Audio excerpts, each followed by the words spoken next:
Hello, everyone. I'm Amanda Benjamin.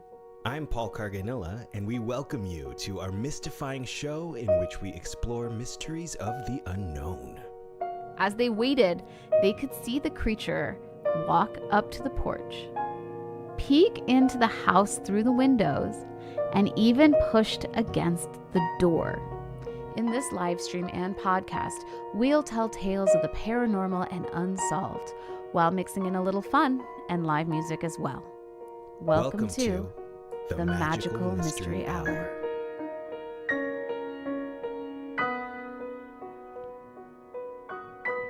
Join us tonight as we discuss history's most famous mysteries with special guest, LA Beadles.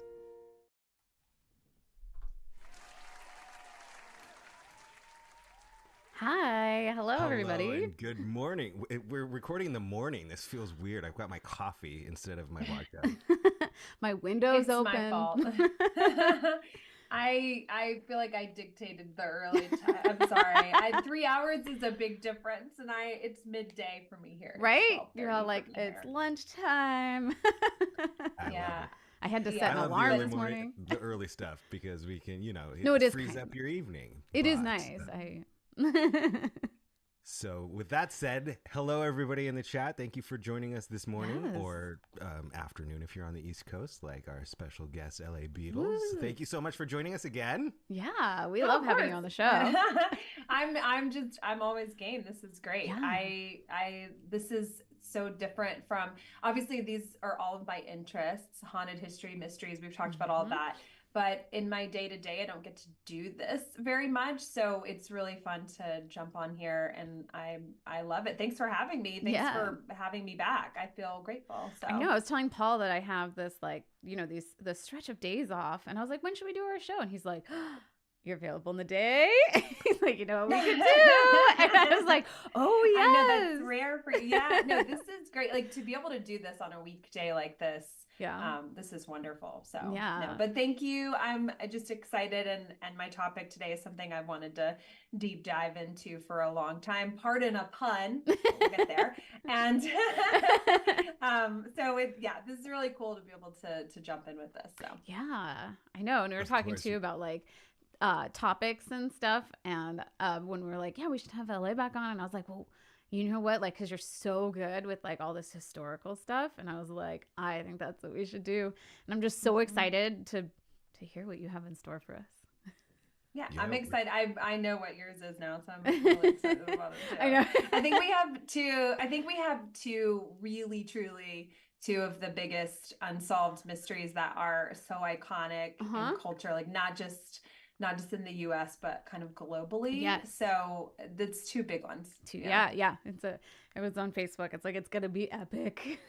It's such a good day. Yeah, with a lot of notes. So I feel like we were talking about before we were. I'm gonna have to condense a lot. I know. But, I was saying that yesterday too in our chat. For further reading, there's so much, but it'll be fun to speculate about a few things. Yeah. It's going to be a great episode, and so in 2 episodes if you're listening to the audio podcast. Yes. But we shall dive in. Now, I knew Amanda's was about, spoiler alert, a serial killer. Oh, dun, dun, dun. So I dug out a song that mentions another serial killer. This song talks in code about a serial killer by the name of Billy Cook, who was known as the killer hitchhiker, and just routinely, casually mentioned in Riders on the Storm by The Doors. Yes. Yeah. Right. Love this tune, and any chance I get to play it, I'm going to jump on it. So, we'll kick off the episode with a little Doors.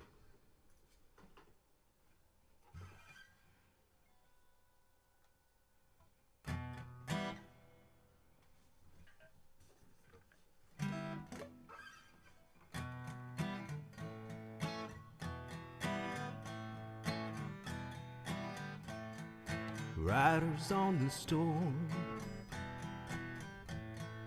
riders on the storm. Into this house we're born, into this world we're thrown, like a dog without a bone, an actor out on loan, riders on the storm. There's a killer on the road, his brain is squirming like a toad. Take a long holiday, let your children play. If you give this man a ride, sweet memory will die. Killer on the road.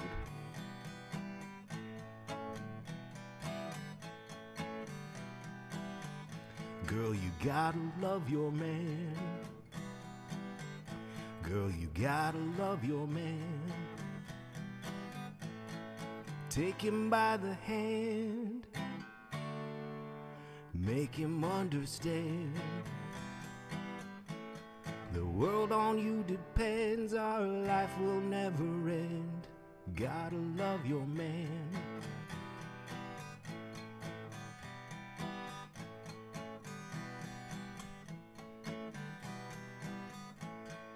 Riders on the storm, riders on the storm.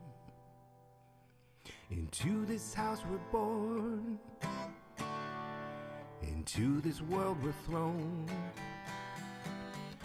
like a dog without a bone, an actor out on loan. Riders on the storm, riders on the storm, riders on the storm, riders on the storm.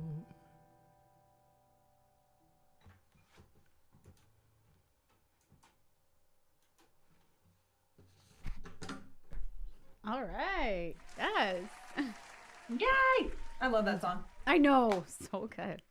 Don't be picking up hitchhikers, y'all. No. I would never. No, it's that Phoebe once picked up an okay. No, was the hitchhiker okay when she and Joey drove back from LA? The hitchhiker was nice, right? Like they became friends. She let him drive. Isn't that what happened? It's been so long since I've seen Friends. Yeah. That's my only hitchhiker reference I could think of. It turned out okay for her, but that's Phoebe. I wouldn't base anything off of that. I think of There's Something About Mary. Oh. No, 6-minute abs. What if someone comes up with 5-minute abs? No. No. Oh my gosh, I haven't seen that movie in years. But I think when it came in theaters, I saw it like 5 times. Oh my God. Yeah, that was almost a monoculture moment, that movie. I haven't thought about that in a long time. I know. Yeah. Absolutely. I remember my mom went and saw it, and she was like, "You kids have to go see that." Really? I was like a freshman in high school or something, and I was like, "Okay, thanks." Yeah, Mom. it was probably too young to be seeing it, but it was that, we just rolled with it. Anyway, okay, so Something About Mary, back to serial killers. All right. All right. Yes. Is this better or worse on my face? Now I'm not sure. I think you look fabulous. Less You look shadow great. before. I don't know. I turned on my light because I was like getting the like extreme on one side, but I'm like, I don't know if that's any better. Now I look washed out on one side. No, you look great. I'm gonna try one more level. A+. Shout out to Mom in the chat, by the way. I didn't mean to throw you under the bus there, Mommy. I love you. Thanks for the movie rec. Oh no. So, All right. serial killers. Yes, let's get started. Serial killers. Yes, that's mine. When we talked about history's most famous mysteries, of course, like I always end up at a true crime. So yeah, I chose a serial killer story that is unsolved to this day. It's over 100 years old. I'm excited to tell the story. I can't wait to hear it. All right. Well, I'm going to tell the story of Jack the Ripper. So it's a long one, so buckle up, friends. Buckled. Buckled. All right. Well, here we go. Jack the Ripper.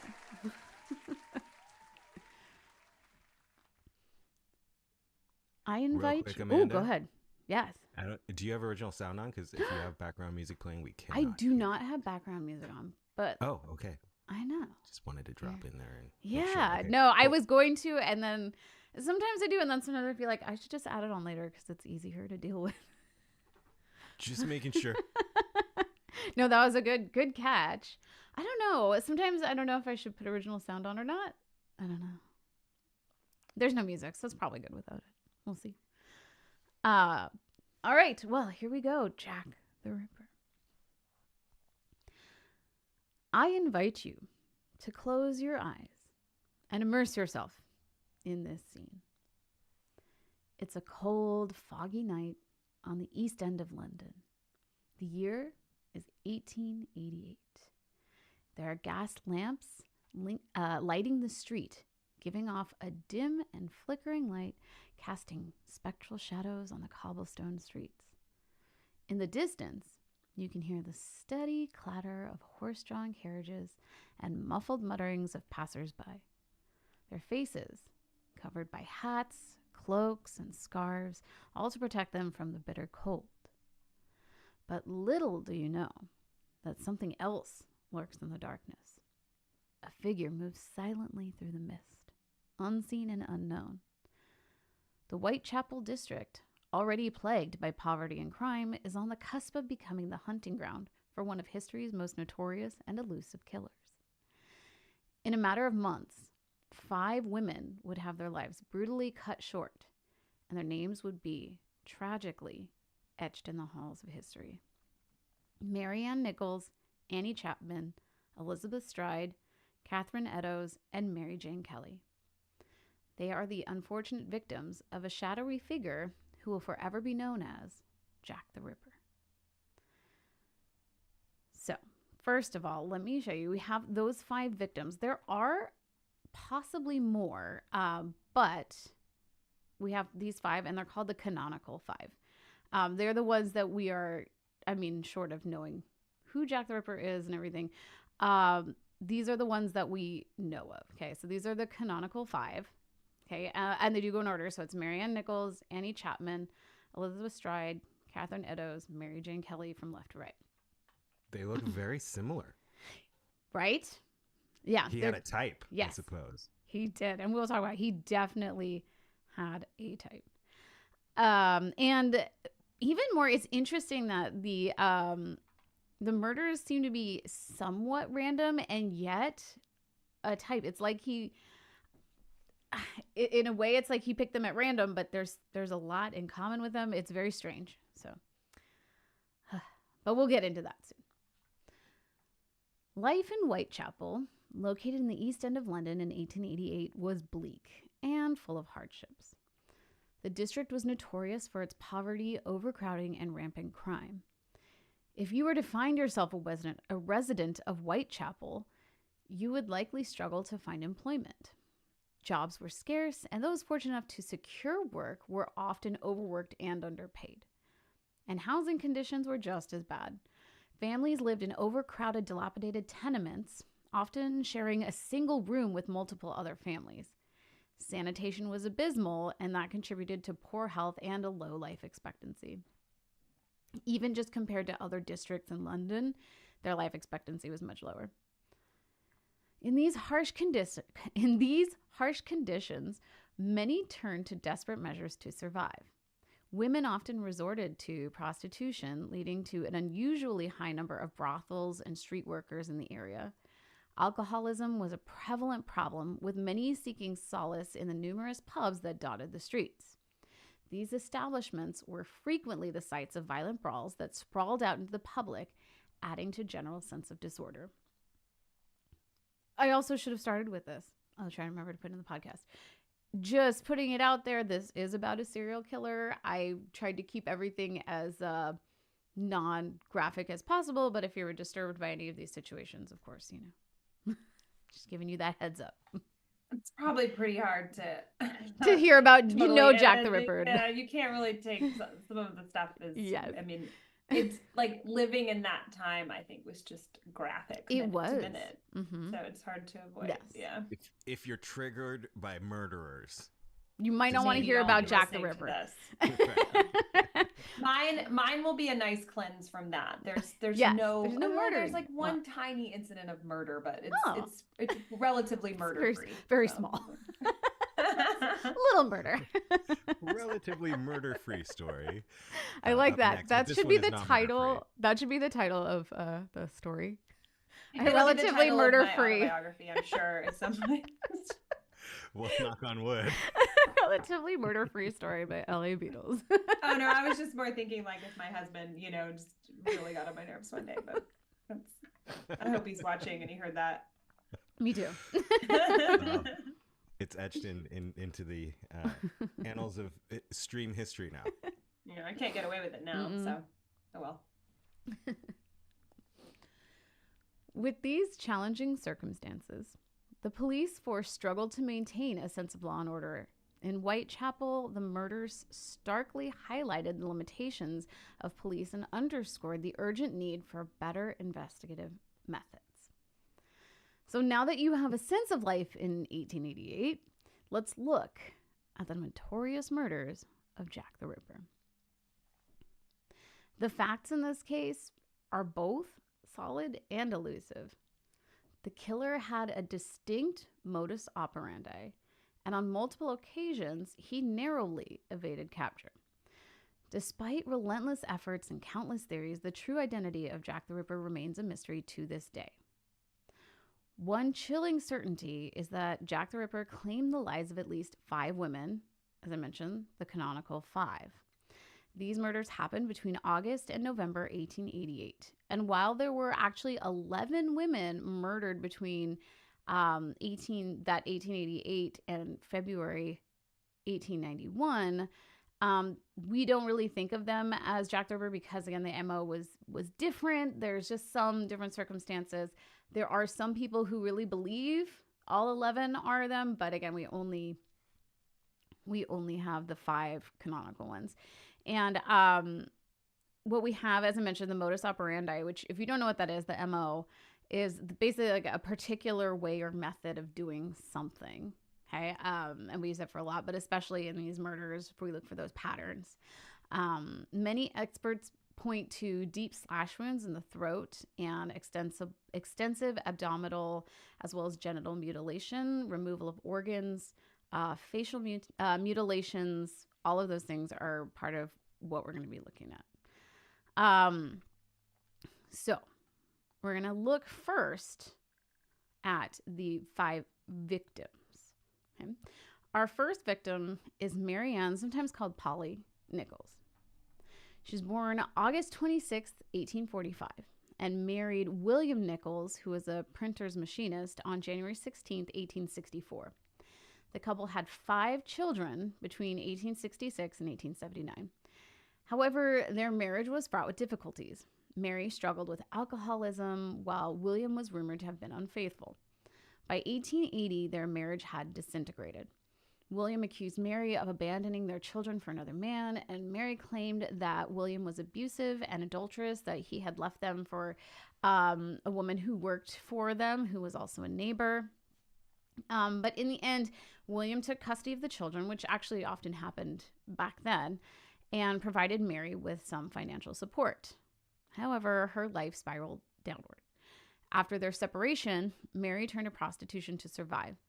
She led a transient life, moving between lodging, housing, and sometimes sleeping on the streets.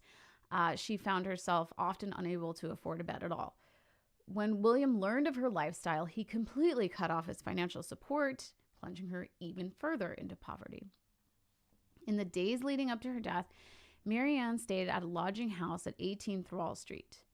On the night of the murder, she was on the street trying to earn enough money for her lodgings. So she had been in this lodging house and she hadn't paid rent. She was really late and they said, "That's it, get out."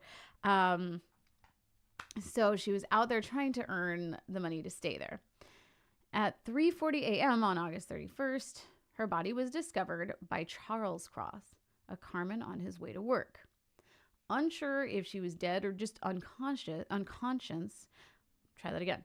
Unsure if she was dead or merely unconscious. I can't say unconscious. No. You just did it. I have so much trouble with that word too. What is wrong with that word? I just said it, but I can't. Massachusetts is mine. See, I just messed it up. Yeah. Yeah, what is happening? I'm going to say passed out because that's actually what it was. She had been drinking. So I'm going to do that sentence again and use hopefully passed out. Unsure if she was dead or merely passed out, he waited with her until another man passed by, and together they sought out a policeman. Upon examination, it was revealed that Mary Ann's throat had been slashed twice, and her abdomen was mutilated with a deep, jagged wound. The brutal murder marked the beginning of Jack the Ripper's infamous killing spree. Our second victim was Eliza Ann Chapman, known as Annie. Annie led a life marked by tragedy and hardship. Born on September 25th, 1841, she married coachman John Chapman on May 1st, 1869, and together they had 3 children. Their eldest, Emily, tragically succumbed to tuberculosis at just 12 years old, and their youngest, John Alfred, was born disabled and he was placed in care. Amidst these challenges, Annie and John's marriage faltered under the weight of alcoholism and this personal strife. By 1884, they had separated and Annie moved to Whitechapel. Despite John's continued financial support until his death in 1886, Annie's financial situation became increasingly desperate. Much like our previous victim, Mary Ann Nichols, Annie turned to prostitution to survive. She battled severe health issues, including tuberculosis and chronic lung disease, which compounded her hardships. On the morning of September 8th, 1888, tragedy struck when Annie's body was discovered at 29 Hanbury Street by John Davis, a resident of the address. Her throat had been brutally slashed and her abdomen was mutilated in a manner that shocked even seasoned investigators. It was very gruesome. During the post-mortem examination, it was revealed that Annie's uterus had been surgically removed with chilling precision that suggested the killer might have actually had some medical training. They noticed that they didn't need to make extra cuts to try and get in. The cuts were jagged, and they didn't have a steady hand, but they knew what they were doing. So, could have been medical training, could have been anatomy training. What's he doing with the uterus was gone? Gone. That's what I was going to ask. Yeah. Taken or just taken out and set aside? Gone. He stole her uterus. Yeah. So he's collecting uteri. Yeah. I know. Like what I don't want to know what he's doing with that uterus. I know. I had never heard that detail before. Mm-hmm. The first victim, though, he didn't. He didn't. So the first victim was just the cut and the cut. And then the second one were the 2 cuts, and then he took the uterus out. This is a gruesome question. How old was she at this time? Let me look back. I think she was, let me see. So it was 6? I think so. She was born in 41 and. Okay, so 47, I guess. Almost. It was like almost her birthday. So she was 46 and 47 a couple days. I wonder if there's a chance she was pregnant. You know what I mean? Like, I wonder if like the sick fascination with it might have been that maybe some of these women were actually pregnant and people didn't realize it. It's possible. I don't know. I don't know. I mean, it's gruesome to think about, but I just am so curious as to why he would fixate on that. I know. Part of the body. Yeah. There's some theories about that. But yeah, it's okay. Pretty. So I just offered a teaser. You did. You offered your own. Actually, that one's not. Hasn't really been brought up, so no, that is no. Okay. You did. No, nobody has that I've seen has brought that up. I'm sure somebody in the world has. Yeah, for sure. Yes. Let's get back here. Annie Chapel's murder underscored the increasing brutality and calculated nature of the killings, solidifying the belief that a monstrous killer was indeed at large, terrorizing the streets of London's East End. The Ripper's third victim, Elizabeth Stride, was born November 27, 1843 in Sweden. Her early life was marked by economic instability and limited formal education. Seeking a better life, she made the bold decision to move to London around 1866, which was a daunting journey emotionally and financially. In 1869, Elizabeth married John Thomas Stride, a ship's carpenter, but their relationship ended in separation by 1881. Afterward, she lived with Michael Kidney until her death. While in London, Elizabeth took on various jobs from domestic servants to occasionally prostitution to support herself. Settling in Whitechapel, she resided in lodging houses and navigated her challenging existence. Tough life. On the night of September 30th, 1888, Elizabeth's body was discovered off of Berner Street, which is now Henrique Street, shortly before 1 a.m. Louis Diemschutz, steward of the International Working Men's Educational Club, stumbled upon her lifeless form. Her throat had a single deep wound, indicating the killer may have actually been interrupted. This murder occurred on the same night as our next victim, Catherine Eddowes, heightening the shock and fear gripping London. So he didn't have time to take her uterus. Exactly. So they found like the same cut, but that was it. So it's like somebody said he probably got interrupted. Something happened and had to leave quickly. It could be, there are a lot of police patrolling the street, especially after the first couple. Yeah, I was about to say, like, at this point, I'm sure they have in this neighborhood, I'm sure they have, I don't know anything about the police force at this time, but like patrols, right? Like everybody's getting really scared, I would imagine. But it's hard because, there's only so many and they're like walking around. And again, this is already a crime-ridden street. There are gangs. There are lots of things happening. It can't be everywhere all at once. But. And with these three, is all the evidence that it occurred right there on the street? Or is there a question of maybe it happened somewhere else and it was dumped? No. So far, he does it and leaves. Like wherever he is, he just commits the act and leaves. So the idea being, like you said at the intro, the idea being like lurking in the shadows, like this is happening on the street in the shadows of night, like very quickly. Yes. Okay. And then at this point, they're even like telling people, because again, like prostitution is so common. They're telling women like, don't go out in the middle of the night. Don't be alone. Don't do this into an alley. Yeah. But you gotta keep going. Unfortunately, like again, it's so hard back then. You can't just stop your work. Gotta pay the bills. Exactly. Like you gotta have a roof over your head. Because what are you gonna do then? Sleep on the street and get murdered? I mean, then you may get murdered anyway. Exactly. But and the other thing too is like the mental health component of this. Like you're mentioning these women's stories and probably what's going on with these women that are in their 40s. Some of them obviously have children and they've been through these marriages. They may have had some sort of mental health crisis going on, and that and there was no awareness of that. I'm sure that with many of these women, that was part of their path towards this lifestyle. And in a modern sensibility, we understand that. But then there would have been no help for them. There would have been no guidance. Especially so like divorcees. Most of them would have been shunned. It's hard. So I'm sure their mental health was probably not in a good place anyway. So. So there wasn't a prostitute peer support team? I don't think that was until 1910, Paul. Okay. But probably like 1910, 1950. However, there were there probably still isn't, and there should be. But I was reading that there were like gang members, basically like pimps. They would watch them, and like some of them were protected. Yeah, but obviously, probably some of them couldn't afford that kind of thing too. It's really interesting. So let's go on to our fourth victim, Catherine Eddowes. Same night as third. Same night. Catherine Eddowes was also sometimes known as Kate Eddowes, was born on April 14th, 1842, into a working class family in Wolverhampton, England. Catherine was in a common law marriage to Thomas Conway, resulting in 2 children, Annie and George. However, their relationship was unstable, and Catherine actually had to support herself, especially after their separation, because it was common law. She didn't get any kind of, support payments. To survive, Catherine juggled various jobs. Sometimes she was a domestic servant, and when she did not have that kind of job, she turned to prostitution.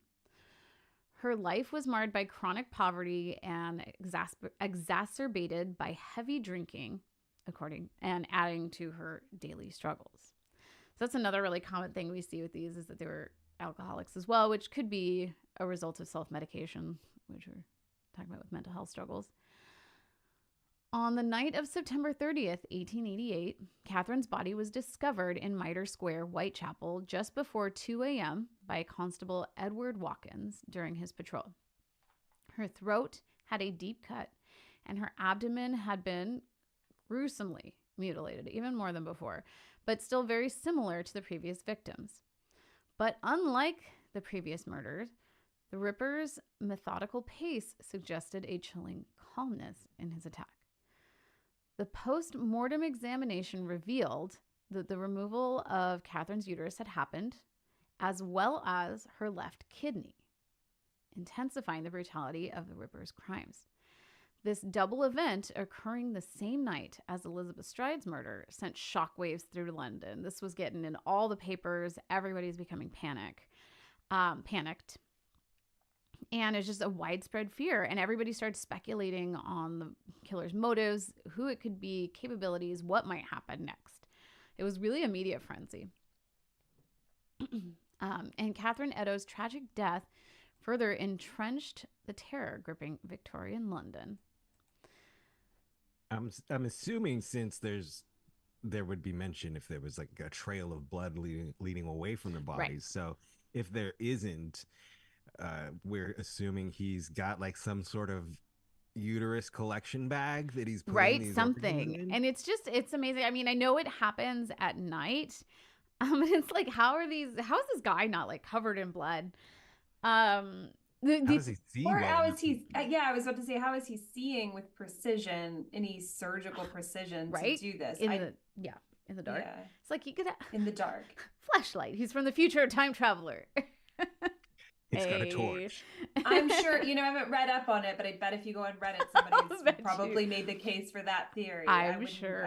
I would put money on it. I know. Yeah. Got my uterus collection torch and bag, and I'm ready to work. Yes. He's, it's like Outlander. He's going to go back through stones with the organs in a bag, sell them, in a time where organs are currency. Mm-hmm. I don't know. Although I did mention the blood, which, to be fair, it depends on how this happens. One thing, because kind of in movies, we're always like, blood, right? However, after your heart stops beating, that doesn't happen. Because there's no blood pressure. Taking the uterus out, like a slice, it wouldn't like be spurting blood and yeah, exactly. Like your hands would get obviously bloody, but it's not gonna go all over you. No Tarantino sprays up in here. No. So that's interesting. Like, the cut to the neck to stop the heart. Yeah. And go in and do surgery. Yeah, exactly. It's very I'm calculated. sure you're going to get to this, but it almost leads one to believe that this is someone with medical or surgical. Yeah, a lot of people had that. And as I was saying earlier, that they were speculating that, but then people would say, like, however, these cuts aren't like a straight nice cut like a scalpel. They're jagged. It's in the dark. I mean, I have no medical training whatsoever, so I wouldn't even know where to be. I mean, the fact that he even knew where to do this, how to do it. I'd be like, it's somewhere over here. I wouldn't know where anything How do you remove a kidney? I don't know. I don't even know where you it have is to know. in my own body. Right? I'm like, it's somewhere here. I mean, I could point you in the general direction, but I wouldn't know. There's no way I would aim properly. Yeah, somebody had to be studying this stuff.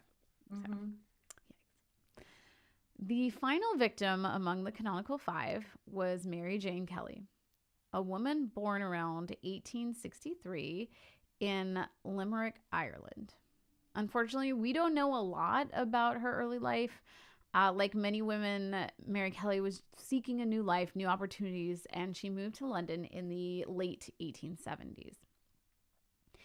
In the streets of Whitechapel, Mary Jane worked as a prostitute and lived in the crowded lodging houses and tenements. She was known for her tumultuous relationship with Joseph Barnett, which persisted all the way up until her tragic death. Hours before her death, Mary had a conversation with George Hutchinson, at about 2 a.m. on Commercial Street just before Flower and Dean Street. Hutchinson was an unemployed laborer, and she had asked him for a loan of 6 pence, but he said that he did not have the sum on him because he had spent the last of his money the day before, because he was unemployed. He claims that she said that she had to find a way to make the money somehow. Then she proceeded toward Thrall Street. He observed a man walking toward her from the opposite direction, tap her shoulder, whisper something to her, and then both of them laughed. After this, the man said, "You will be all right for what I have told you." The man put his arm around the woman's shoulder and they hugged each other. After this exchange, Hutchinson said that Mary Kelly led the man to her residence. During subsequent interviews, Hutchinson said that Mary left with a well-dressed man and gave the following description. Age, about 34 or 35.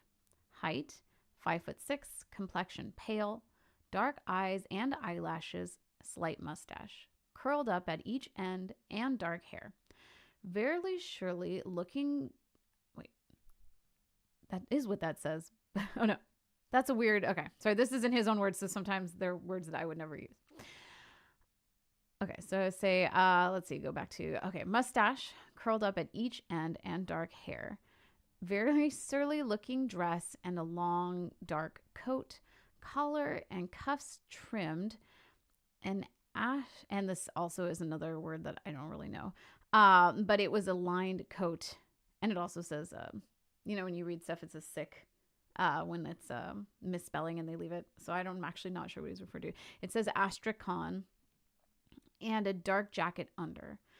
A light waistcoat, dark trousers, dark felt hat turned down in the middle, button boots and gaiters with white buttons, wore a very thick gold chain, white linen collar, black tie with horseshoe pin, respectable appearance, walked very sharp, Jewish appearance, can be identified.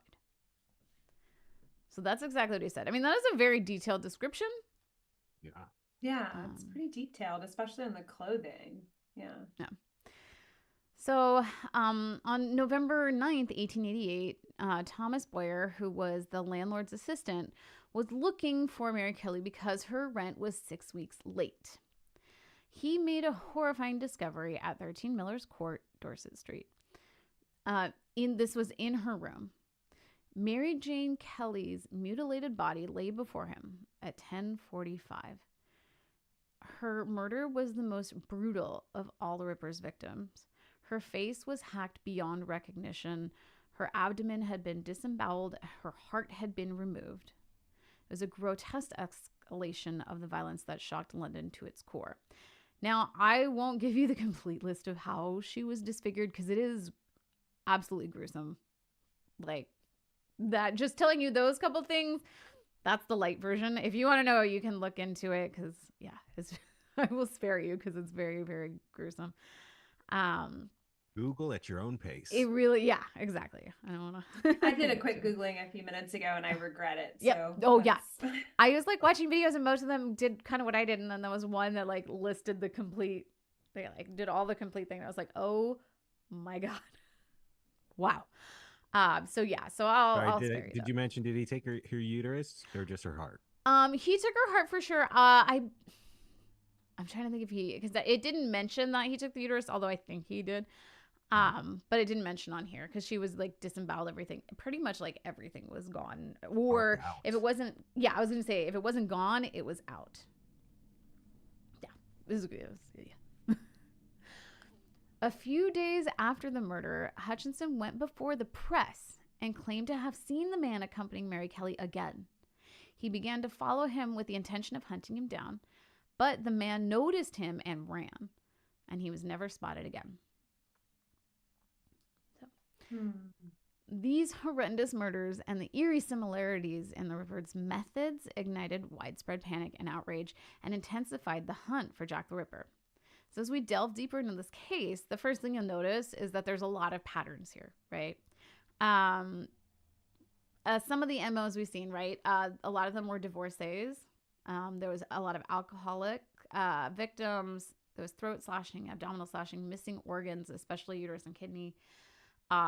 Early morning murders, most likely everybody's asleep, lights are out, it's dark, dim.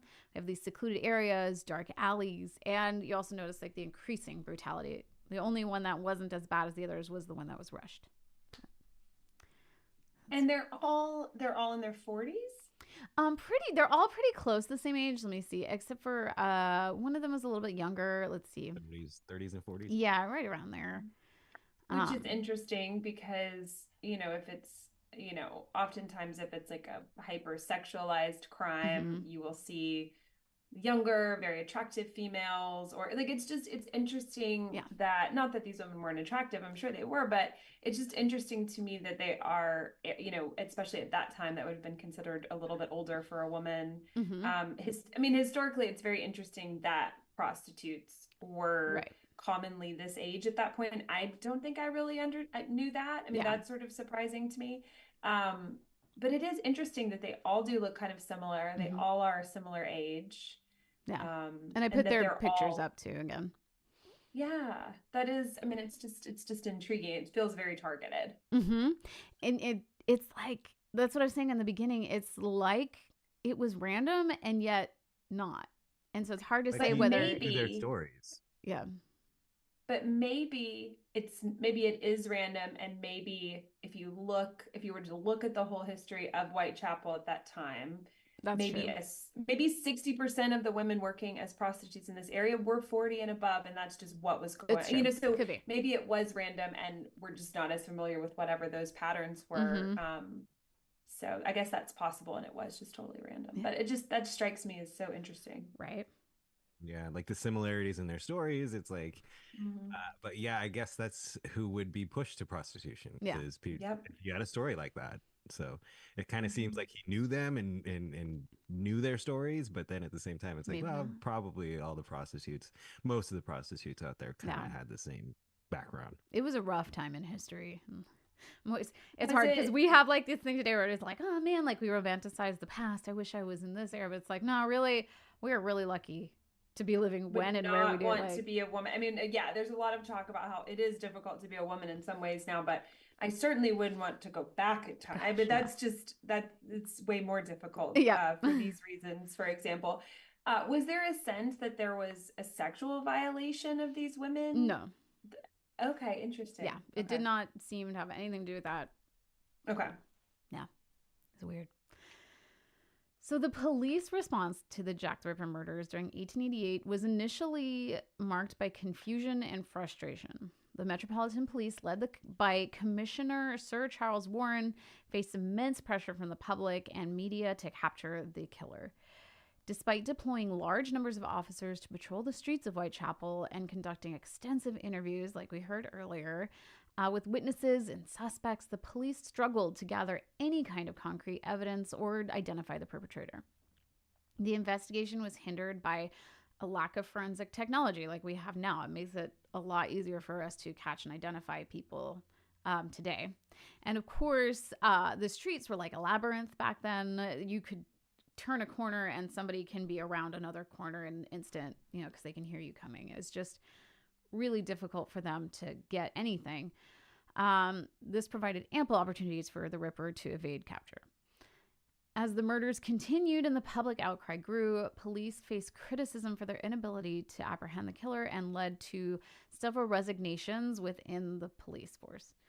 The case ultimately became, of course, one of the most famous unsolved mysteries in criminal history. And during these murders, hundreds of letters were sent to the police, supposedly from the infamous killer.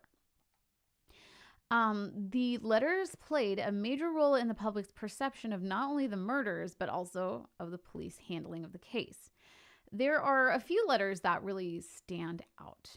The first one was received September 27th, 1888 by the Central News Agency and was written in red ink. It has 2 pages long and had many spelling and punctuation errors. Its purpose seemed to be to mock the police and to tease future murders. So I have some pictures of these. I'll read what's on it.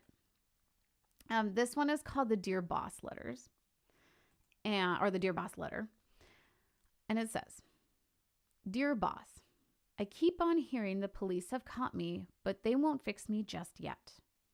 I have laughed when they look so clever and talk about being on the right track.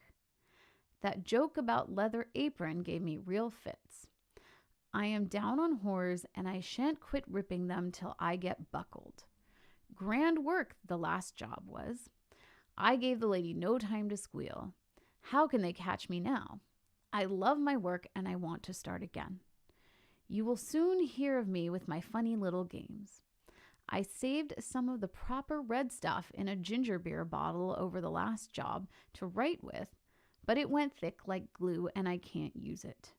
Red ink is fit enough, I hope. Ha ha ha.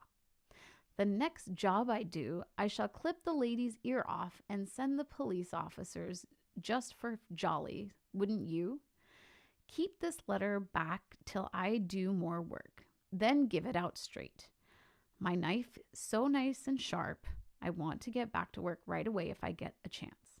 Good luck. Yours truly, Jack the Ripper. Don't mind me giving the trade name. P.S.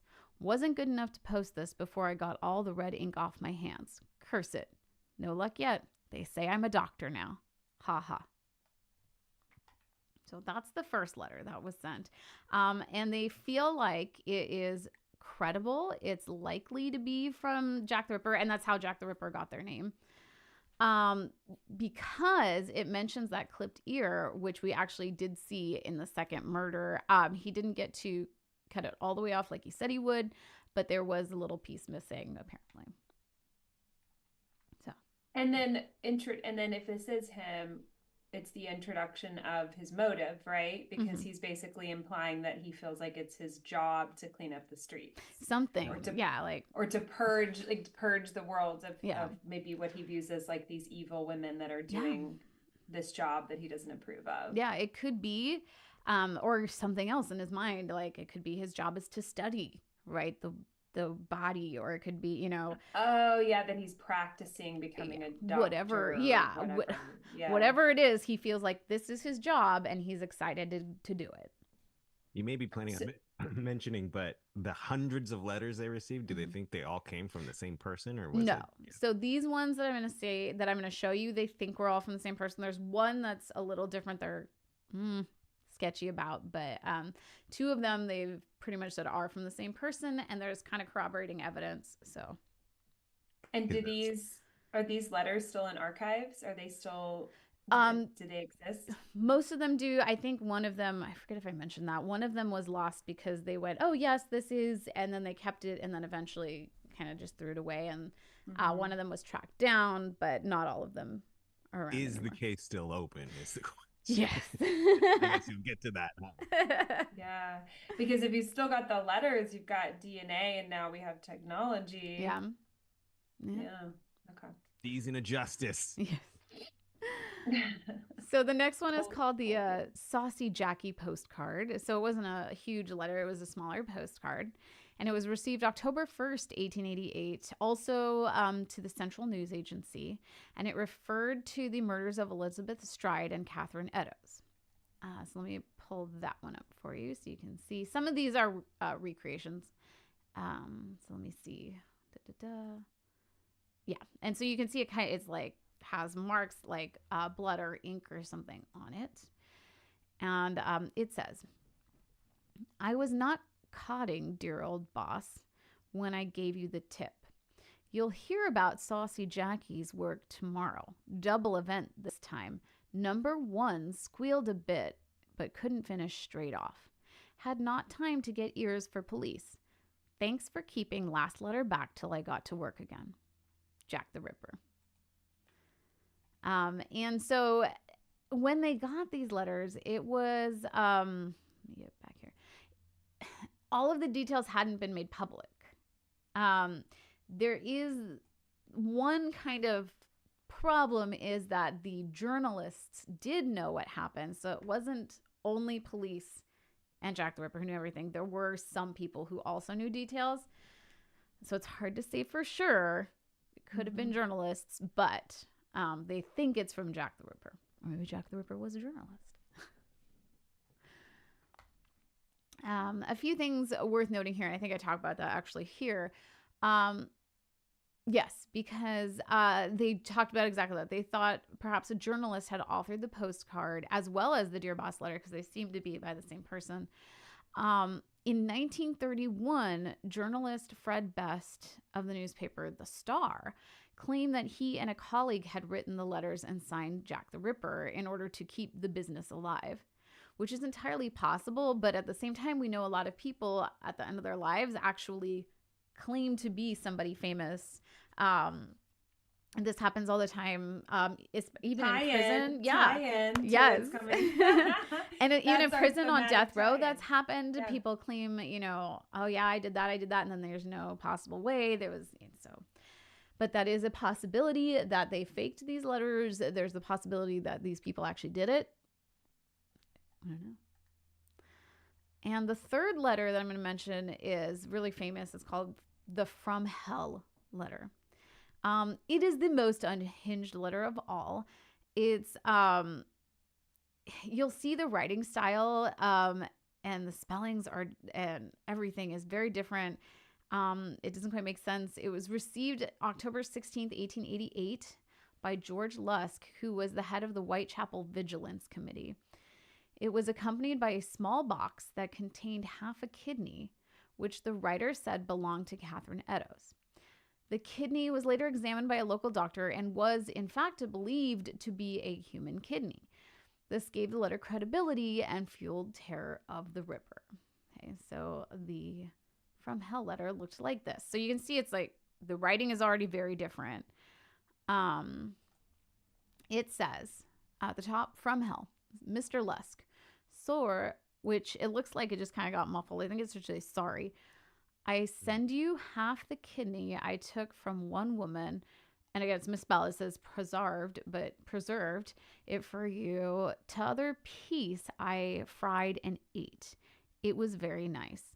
I may send you we have a Hannibal Lecter situation going on here also. Mm-hmm. Okay. I may send you the bloody knife that took it out if you only wait a while longer. Signed, Catch me when you can, Mr. Lusk. Oh. So, yeah, there was half a kidney. Now, this is a tough one because they actually thought that this was a hoax. They were like, we think it's a hoax. They think it was from a medical student who had access to the kidneys because it was preserved well, but they don't know. So it's possible that he was taking these things and eating them, preserving them. Who knows? It's also possible this part was a hoax. So, yikes. Let me get us back on camera really quick. There it is. Great. So, we don't have a lot of evidence, but there are actually a lot of suspects, and I'm going to go through some of them. There are even more, to be honest. I won't get into all of them. I'll get into some of the slightly more credible ones. But even some of them are long stretches. The first suspect is Montague John Druitt. Okay. He was born August 15th, 1857 in Dorset, and he studied law at New College, Oxford. He became an assistant schoolmaster at George Valentine's boarding school in Blackheath to supplement his income. In 1882, he joined the Inner Temple, which is an association for barristers and judges. And in 1885, he was called to the bar to become a practicing barrister. In 1885, he rented a law chamber at 9 King's Walk Bench. Some key events happened in his life that might have changed things. And these happened in 1888. On November 30th, he was dismissed from his position at the boarding school. And he was facing rumors regarding his homosexuality, and they think that's why he was released from the boarding school rather than, because it was completely illegal at the time. You'd be arrested. It would be a huge scandal. School didn't want that, so they let him go. He had been struggling with mental health issues, potentially similar to those experienced by his mother. And we know this because his brother found a note in his room that said, Since Friday, I have felt like I was going to be like Mother, and the best thing for me is to die. And his body was found in the Thames River near Chiswick 3 weeks after the final murder attributed to the Ripper. So the primary evidence here is basically the timing, saying that his life kind of in these late 1880s was falling apart, and then he was dismissed from the school in the middle of the murders and died right at the tail end. But other than that, like, he was never arrested. He never had a history of violent behavior. So it's just kind of about the timeline for him. Was he mean to animals as a kid? Not that we know of. I know that's a huge. It was his mother. He said he felt as though he was like his mother. Was his mother violent? We don't know. You know, I didn't find anything about his mom, but if anybody wants to do a deep dive, you can. But just basically, she had a lot of mental health issues too. But could have been like some schizophrenia going. I mean, like there's so many mental health conditions that could explain on both sides of this, you know, for Jack the Ripper himself as well. Like he could have had multiple personality disorders. Yeah, like a Jekyll and Hyde. I know that's not the accepted terminology anymore. I apologize. I know there's another medical term that's used now, but yeah, I mean, it could have been something like that on his part too. Yeah, absolutely. Like he might not have even known exactly what he was doing. Maybe Montague's mother drowned, and so that's how he wanted to off himself. Could be. Yeah. Somebody out there, Google it. I know. Go. The next suspect was Aaron Kosminski. He was born September 11th, 1865. And he was a Polish Jewish barber living in Whitechapel. In 1891, he was admitted to Colney Hatch Asylum, where he exhibited violent tendencies and severe mental illness. In 1894, he was actually named as an official suspect in the Jack the Ripper case. And actually, if we fast forward to 1987, there was an author named Martin Fido who searched through the asylum records and actually found all the records for Kosminski. And so we do know that happened. They found out, you know, how long he had been there, everything that they had done. And fast forward a little more, even in 2014, a DNA analysis actually linked Kosminski to a shawl found at the crime scene that belonged to Catherine Eddowes. But experts, including Sir Alec Jeffreys, who, if you don't know who that is, he's a British geneticist who's known for basically developing the techniques in fingerprinting and DNA evidence, and said that the claims were actually unreliable. He didn't believe I was about to say, because that seems pretty definitive if you've got a history of violence and your DNA was there. Scene. Yeah. That seems, but okay. But not reliable. Yeah, it's he's not a barber. He's got razors. Right. And he's precision. I was gonna say, precision. He uses his hands. And quick with the with the hand. You know, like I mean, you really can't underestimate how important that is in solving this particular type of crime, because he obviously had a very specific set of skills. Liam Neeson. Yeah, I'm trying to get as many movie references in as possible. I love it. So we got Sweeney Todd in. Yes, the barber. That's what I was like. He's like the demon barber of Fleet Street.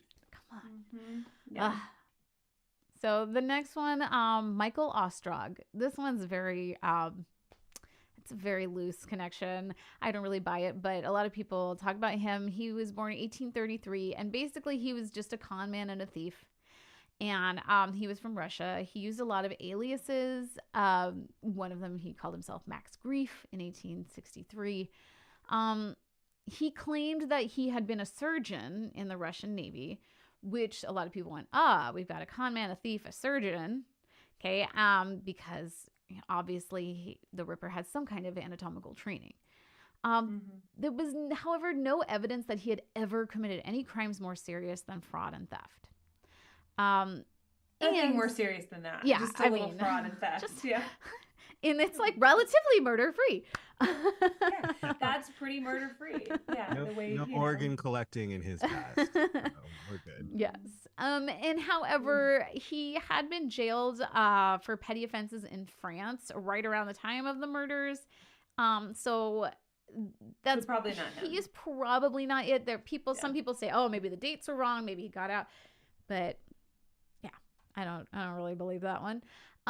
George Chapman, who started out, now I've seen this name multiple ways, I'm going to go with this, but his name may have actually been something else, but Severin Klazowski was his original name. He was born. I'm sorry, Severin? Yes. Severin. That's what I say. I've seen several other spellings and names, so I'm not sure exactly what it is. Klazowski is this that I see all the time. He was born December 14th, 1865 in Poland, and he emigrated to England in either 1887 or 1888. He lived in Whitechapel and worked as a barber under the name Ludwig Schlafsky. No. Yeah. It's a tough one. It's assumed he then assumed the name George Chapman around 1893 to 1894, probably to distance himself from his previous identity, avoid anti-Semitism, and blend in. What's interesting, though, is that he did commit murder. He did not live a relatively murder-free life. He actually poisoned his 3 wives. What? Yes, he had 3 wives, which he poisoned, leading police to believe he was a strong suspect due to the nature of the crimes.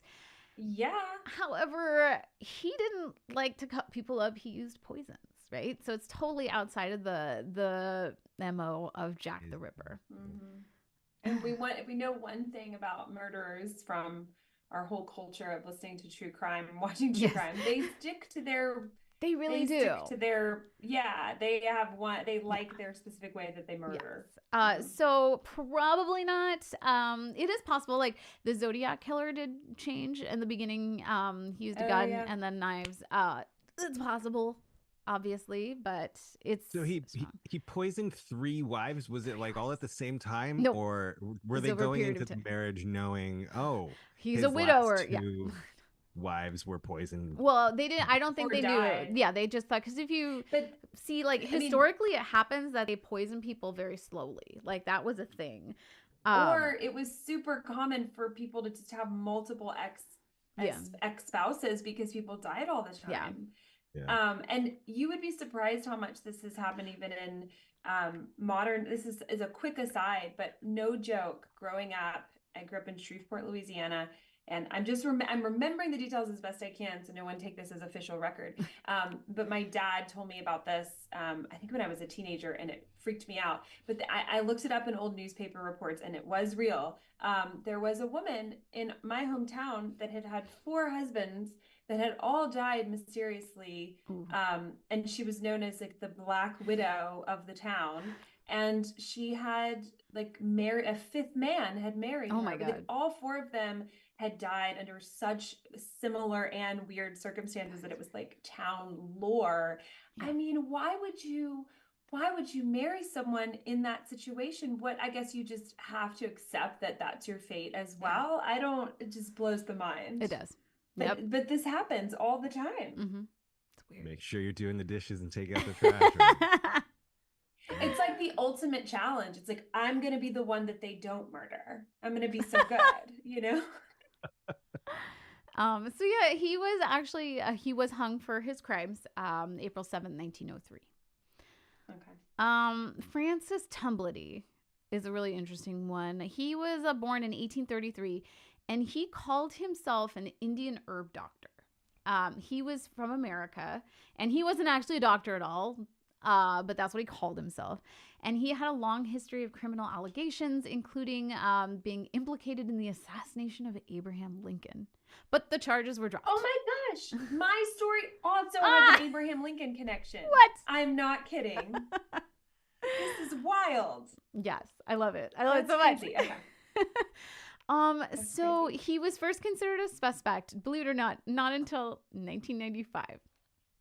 Stuart Evans wrote a book called Jack the Ripper, the First American Serial Killer, which he actually co-wrote with Paul Ganey.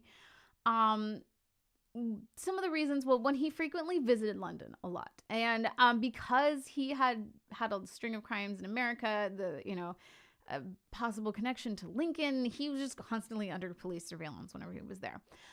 He had a known hatred for women, and he actually had, supposedly, I heard this from one source, that he actually had preserved organs in his house, and at parties he would pass them around. He's like, look what I have this, I have that. And apparently he especially loved the uterus.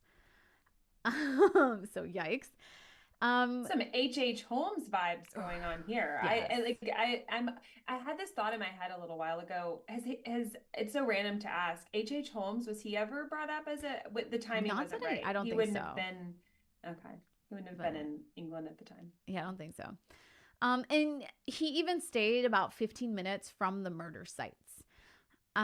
He was arrested in England for gross acts of indecency, which was homosexual acts, on November 7th, 1888.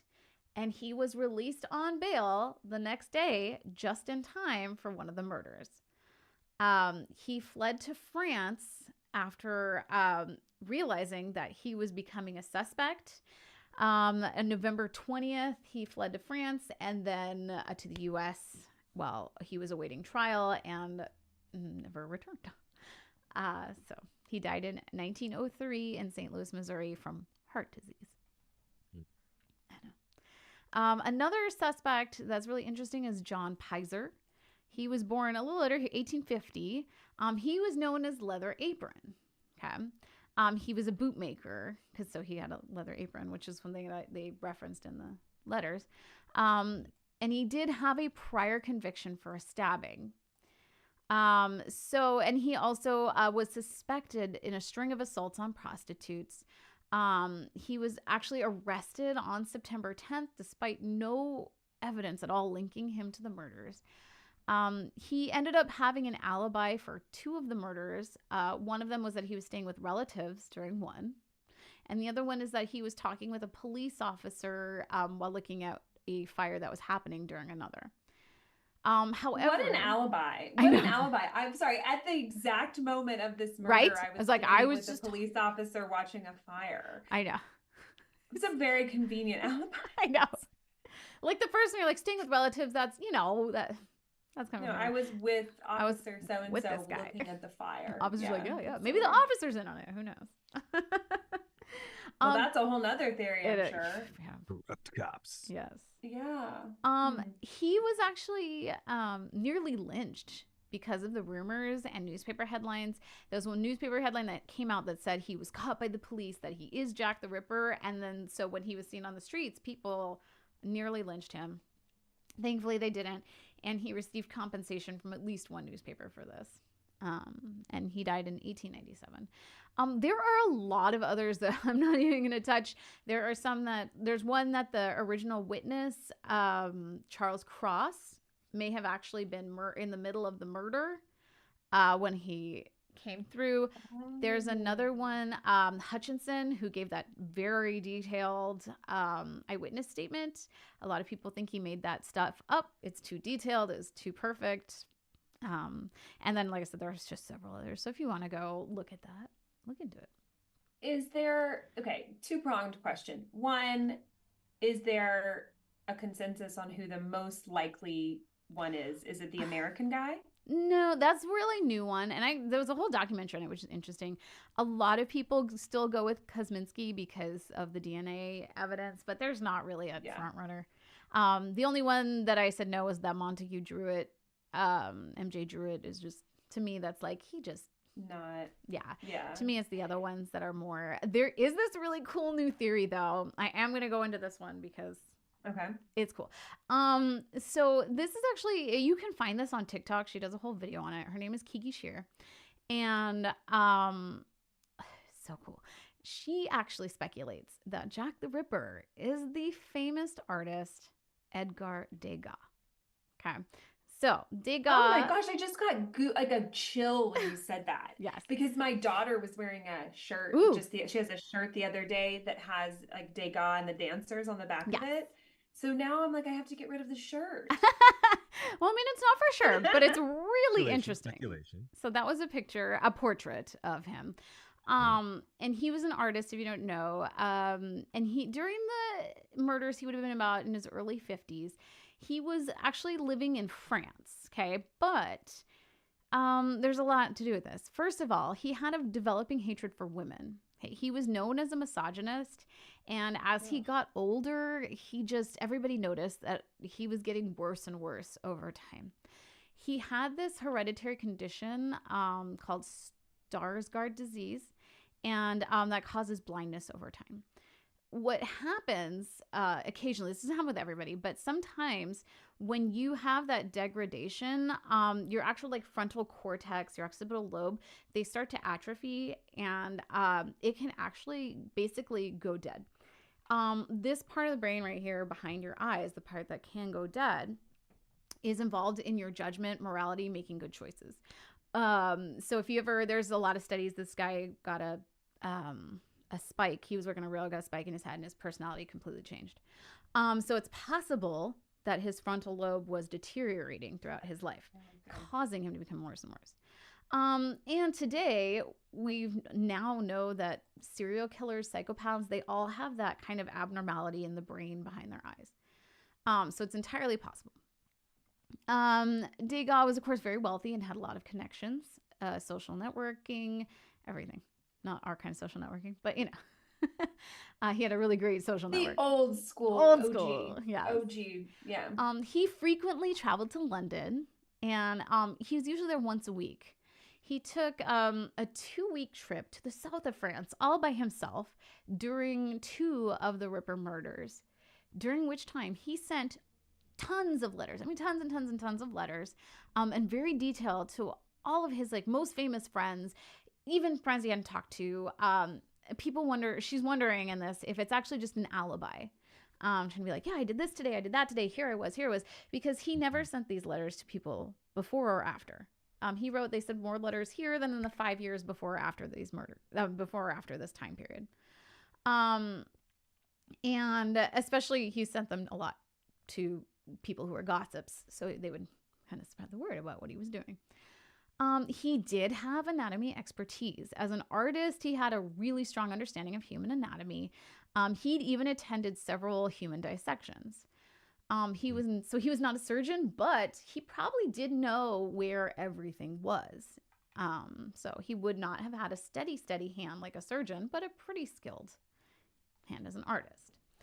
As far as his artwork, he painted ballerinas, and ballerinas were actually very commonly prostitutes in the time. And sometimes his paintings even had like shadowy figures of men watching the ballerinas. Sometimes some people do think that they were people trying to like arrange a tryst with the ballerinas. I do have this picture here, which you see it on the stream. It's a ballerina in the center. And then if you look over on the left side of the piece, there's a man like kind of hiding in the bushes watching her dance. That's creepy. It's creepy, right? I was like, whoa, I've never noticed this before. So there's that. And then a lot of times there were like ribbons around their neck in the paintings, kind of similar positions to some of the cuts. Degas was also a known anti-Semite. And I didn't talk about this, but during the double murder event, there was an attempt to blame Jewish people on this. That's called the Gulston Street Graffito. And it said the Jews, and spelled Jeuws, are the men that will not be blamed for nothing. And it was written in chalk, okay? Which Degas was a pastel artist, so he probably would have had chalk. The misspelling of Jews, or like a non-standard spelling, could have been from being a non-English speaker trying to spell it out, and add that to his disdain for the Jews. It's very interesting. Degas increased letter writing during his trip, and the detailed nature of the letters suggests, right? I already talked about that. The alibi. It's just a lot. There's a lot of different things that go on here, and I think it's really interesting, and I hope that there's more looking into it. I don't necessarily think it was for sure him, but I think that's a really compelling theory. Very compelling. I know. So we're starting to come to the end of our journey into the foggy streets of Victorian London. And it's important to remember that human lives were tragically cut short by Jack the Ripper. Again, Marianne Nichols, Annie Chapman, Elizabeth Stride, Catherine Eddowes, and Mary Jane Kelly were more than just victims. They were individuals, they had hopes and dreams, and all of them were cruelly snatched away. And justice has never been served. The mystery of Jack the Ripper endures, with many theories and suspects over the years, from Montague, John Druitt to Aaron Kosminski. The speculation seems to only increase. Despite incredible advancements in forensic science and historical research, his true identity still remains elusive. The uncertainty, coupled with the Ripper's brutality, has cemented his place in one of the most famous notorious, as one of history's most notorious killers. In modern times, the legend of Jack the Ripper continues to captivate and terrify. His deeds are woven in the fabric of our history and a grim reminder of the depths of human depravity. So let's hope that in some way, the victims, their family, friends, anybody who remembers them, have found some kind of peace and solace over the years. And so we will close this chapter. Remember that while we will never know the identity of Jack the Ripper, more than likely, the search for truth and understanding will always continue. And this, my friends, will remain a magical mystery. That's Jack the Ripper. Amanda Benjamin. Whew. That's a lot. So much. It's a lot to and there's manage. so much more. Oh my God. Love that he could be, like, anybody could be him. I know. I mean, truly it could have been. I mean, and the other thing is, like, in this period in history, disappearing was really easy. So Yes. it could also just be someone who, after that fifth murder, said, okay, I'm done, and Yep. disappeared and went to live in Germany or Yep. Australia or Canada or fill in the blank. And we would have no, I mean, and you couldn't trace people by DNA. There were no cameras anywhere. There were no, you could get on a train Yeah. or a boat without any form of identification that was real. Mhm. So he could have just stepped out into the darkness, and we'll never know. No, I know. It's crazy. Yeah. Jumped That's out of just a plane. wild. Jumped out of a plane. Well, everything I just said is also If going he to be was true like for my story. very, very young, he could have made it to planes. Well, yeah, to make it to planes. Yeah. He was very young and lived exceptionally long. Is the theory, though, in terms of, I don't know much about like profiling criminals, but is the theory sort of, though, that someone that would commit that kind of crime, like sending the letters, I guess the theory is that it probably is someone who either kind of stuck around or someone that maybe went on to leave some more marks somewhere, because it wouldn't really fit the psychological profile, right, for someone to just do 5 murders like that and then disappear. That doesn't to really... me, it does kind of remind me of the Zodiac, actually, like with the letters, the murders, and he did, and the Zodiac stuck around and was never found, like just kind of disappeared after a while, like just stopped. So interesting. Yeah. Do you guys want to take 5 or do you want to just roll on? I do need to take 5. I need to refill water. And I had a lot of coffee, so I'm going to do bathroom break. We have the pleasure of having producer Craig here with us, and he's going to talk about some stuff we have coming up on the network. Awesome. Hello, everybody. Oh my gosh, what a great story, Amanda. Intriguing here on the Magical Mystery Hour podcast, of course, with Amanda Benjamin, Paul Carganilla, and our very special guest, L.A. Beadles. Wow. And I hope you're ready for our next story. That'll be coming up in just a moment. But in the meantime, a few things coming up on our networks. We want to let you know Amanda on Demanda will be this Sunday, starting at 8:15. Please join us, and it will be, of course, a great show, as Amanda always puts on. We're just so incredibly happy to have her with us to keep the Vaudacity Network going. And not only her, but her husband will be coming up this Tuesday, starting at 8:15, or is that 8? That's 8 o'clock. I'm sorry, 8 o'clock. And he will be the Piano Man, David Benjamin. Classical piano and fresh puns performed live. Always a very nice show, especially if you want to hear some classical music. history of that classical music, and even some great improv by David. He comes up with some incredible pieces. Please join us this coming Tuesday for The Panano Man. Also, coming up, of course, we do the Cove podcast. The Carganilla online variety entertainment podcast takes place on Tuesdays. It's actually now every other Tuesday, but you can find out more information going to covepodcast.com and checking out all the variety of social media that broadcasts the Cove podcast episodes. They are very good. We're going on season number 2, and we're glad to have you on board with us. Those always drop on Tuesdays, as well as... Oops. Okay, I lost that part. So hold on. Let me find that last slide. Bring that up and share that with you, because the Titanic Legacy podcast with Paul Carganilla. And the beauty of this is he takes his interest in Titanic and creates a podcast with conversations with authors, historians, artists, and creators that are inspired by Titanic. It alternates on Tuesdays with the Cove Carganilla Online Variety Entertainment Podcast.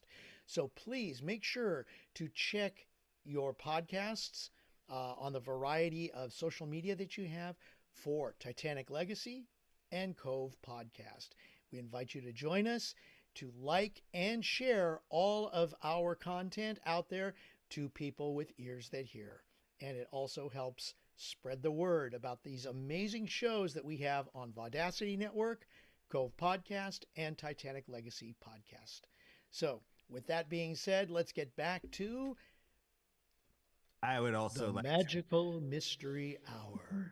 Yes, I'd also like to plug the definitive podcast on all things Titanic, Unsinkable, the Titanic podcast, as Yay! by LA Beadles. She just finished her third season or third season. No, just 3. Yeah. Yeah, that's awesome. She's been working on that for 4 years now. She started during COVID. It's funny. I was talking to somebody. I was like, it's funny, like your story about like during COVID, you turned to the podcast space to kind of see if there was any Titanic podcasts out there, and you couldn't find one, so you created one, and now now there's probably like 10,000 of them. There's been this huge burst of I mean, Titanic has always been in the cultural consciousness, but there's been a really big burst over the last few years. And yeah, I mean, I just heard you told me about another new one the other day. I mean, there's probably 10 new ones in the past couple of years. Lots of different angles that people take. The more the merrier. I think it's amazing. I mean, when I started mine, I would do searches on Apple Podcasts, and I found a lot of great podcasts that had done individual episodes on Titanic or individual episodes on the movie. And a lot of those are really great. But yeah, it's pretty wild. Like there's been a huge explosion. There's so much, like if you want to listen to a Titanic podcast, you could subscribe to all of them every week and have enough content for your whole week to be only Titanic now. Like you could just do a Titanic week every week if you wanted to, which is amazing. While we're on the subject, Craig brought it up, but I want to stress to listeners out there, whatever podcasts you enjoy, if you take a moment to rate them, write a review, it is so helpful for most of us. We're not making any money on these podcasts, and like the word of mouth is the most valuable thing for us. And so a big way to promote and just show appreciation for what the shows that you listen to is just to take a moment to leave a nice 5-star review and rate and follow. Make sure you're doing all the things. So we appreciate that so much, especially in the independent podcasts landscape, but also on YouTube, of course. Make sure you're following, subscriing, liking, doing all of the things. It helps so much. It's not just words that we say, like it actually helps. It actually goes, I mean, and I have listeners on Unsinkable that, they'll message me and say like, oh, I've been listening for 2 years. I finally did a review, and I'll go, I don't check it very much. I have some, how it is. There's good and bad in looking at your own reviews. Yeah. But and then I'll see that they left this like really thoughtful whole paragraph with their full real name. And I'm thinking, I mean, I'm glad they finally did it, but yeah, I'm thinking like I have so many listeners that have been with me for a few years that it just took like 2 minutes to do that. It would really help the podcast. It really And so does. I probably drive people crazy, but I always mention that at the end of every single one of my episodes too. Yeah. So And yeah, it's a really big deal. it doesn't have to be a long drawn out, very Yeah. thoughtful. No, it could just be a quick rating. It Yeah. could just be, I mean, thoughtful's great, Yeah. but if all you have time for is like 5 stars. I've been listening to this for 2 years. I really like it. Thank you. You know, like any One or quick two little sentences. message. That's Yeah. all it Yeah, takes. Exactly. that's all it takes. And it helps everything. It helps the algorithm, everything. Yeah. So Great. So yeah, Unsinkable, the Titanic podcast, Titanic Legacy, Magical Mystery Hour. Go in and Yes. leave your Cove Pod, podcast also. Cove Pod, of course. Yes. All right. Let's jump into the second All right. half here with a little music. Amanda, what? Right. Oh, but I forgot to say thank you so much, Yes, Craig thanks, Jackson. Thank you, Craig. Craig. yes, thank you, Very Craig. welcome. What's inspired? Well, how much do you know about what Elvin's about to talk about and what music was inspired? Yeah, no, I do know about what story is coming next. I'm very excited for it, but I was trying to think like how to do something. I mean, I was gonna try and tie it in directly to the story, and there are a few songs I was like maybe, and then but I kept thinking about like histories, mysteries, and I was trying to find a song that was like had some kind of historic reference or something. And then I was thinking about my story and the story that's going to happen and how they're just pretty much going to be around with us for the long haul, right? Like we're going to remember them forever. They're going to keep persisting. They have, and there's no reason to think they won't. And I actually was going to do, I'm not, but I was going to do Beautiful Stranger, Madonna, because I was like, oh, like spy, like unknown. And then I was like, oh, like, okay, Austin Powers, like little fun there. But then I was like, again, going back to the enduring legacies here. And I was like, oh, you know what song I've done it on my show. I just love it. And I've wanted to do it here. It just makes sense. So I'm going to do Don't You Forget About Me. Oh, that's perfect. Here, awesome. Make sure original sound. Oh, original sound. Yeah.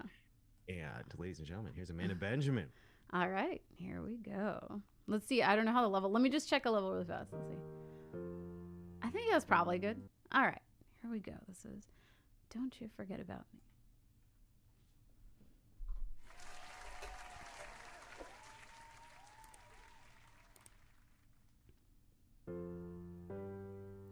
Hey, hey, hey, hey. Oh.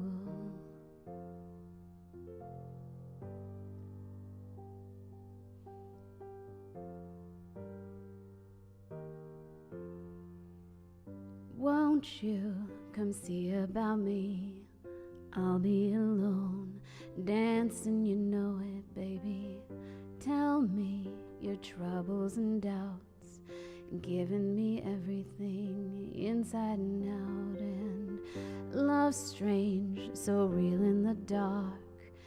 Think of the tender things that we were working on. Slow change may pull us apart. When the lights get into your heart, baby, don't you forget about me. Don't you forget about me.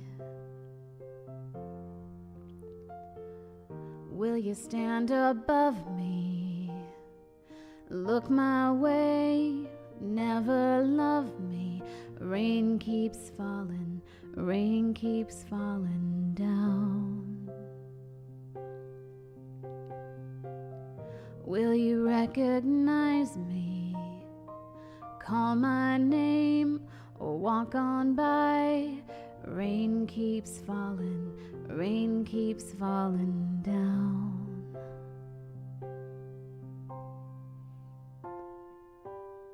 Hey, hey, hey, hey. Oh.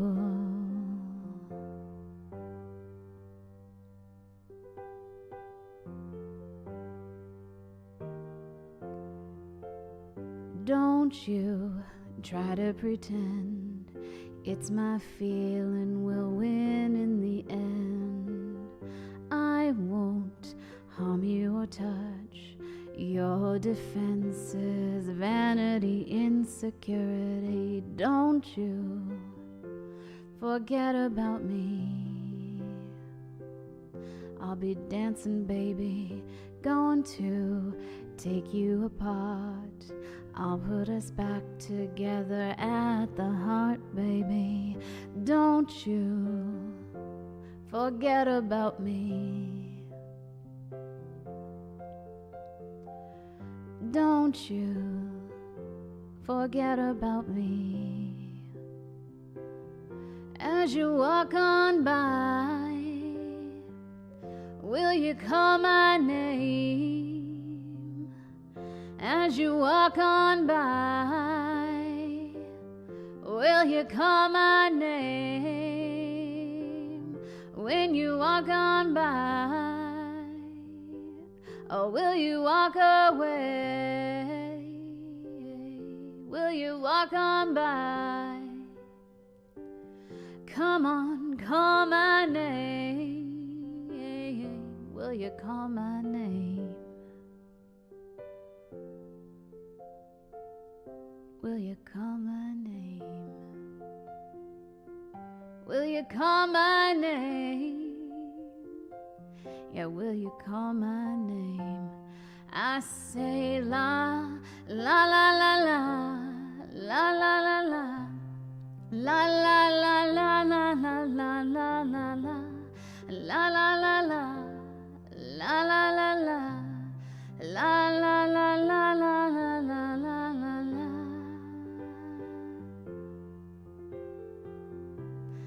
La la la la.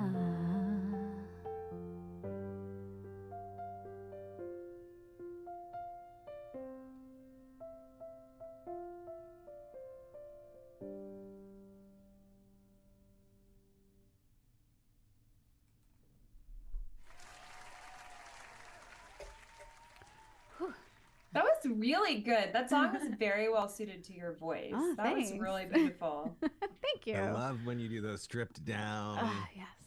Right. chill versions of tunes. I know. I've got to figure out how to make those myself. That Because was they are my really favorite good. thing. I'm like, yes, okay. I gotta figure out how to make these tracks. Very well done, Amanda Benjamin. Thank you. Thank you. Yay. I just, do my swaying while you guys sing. I'm like just in this room by myself saying, perfect. I think you chose the perfect song for our theme here. Yeah, it was kind of a last minute. Like I said, I was going with Beautiful Stranger this morning, and I was like, all right, I can't think of anything else. And then all of a sudden, probably like 20 minutes before the show, I was like, oh, I know. Great choice. You got it together that fast. It sounded Well, I've really sung this good. before, Yeah. so Okay. at least. Okay. I was like, that is so impressive. Well, right. history's most famous mysteries. We've alluded to all of the tie-ins from Jack the Ripper to LA's story, but LA, what are you going to tell us about today? Well, it just started to rain here, so we're going to set the mood with a little bit of thunder and patter of rain you might hear in the background. My kids may be devastated. This may ruin some swimming plans we have this afternoon. No. So we'll hope it clears up. In Asheville, it tends to like rain for 15 minutes, stop, and it's done. So I really am astounded by the similarities that we have between these two stories, even though they are vastly different time periods and vastly different just situations. Yeah. If you know me, as you guys do, a lot of people listening probably do by now, I always do my best to get a story back to Leonardo DiCaprio or a reference to him in some way if I can. I heard you mention the phrase "catch me if you can" in one of the letters earlier, and it also sort of got my little tickles in my brain. I thought about one of the things in this story brought me back to the movie Catch Me If You Can. And there's this iconic scene where Frank Abagnale, who Leo plays, of course, is a real person, a notorious con man who would go on to actually work with the government to help solve cases of fraud. He gives his name as Barry Allen, and over the course of some of his early fraudulent crimes. And Barry Allen, of course, is the Flash in comic book lore. And famously, Tom Hanks's character, who is in pursuit of him, doesn't realize that, and realizes this great scene where he's on the phone and someone mentions that to him. It's like, oh, Barry Allen's the Flash. And he sort of drops the phone and drops like a cracker he's eating.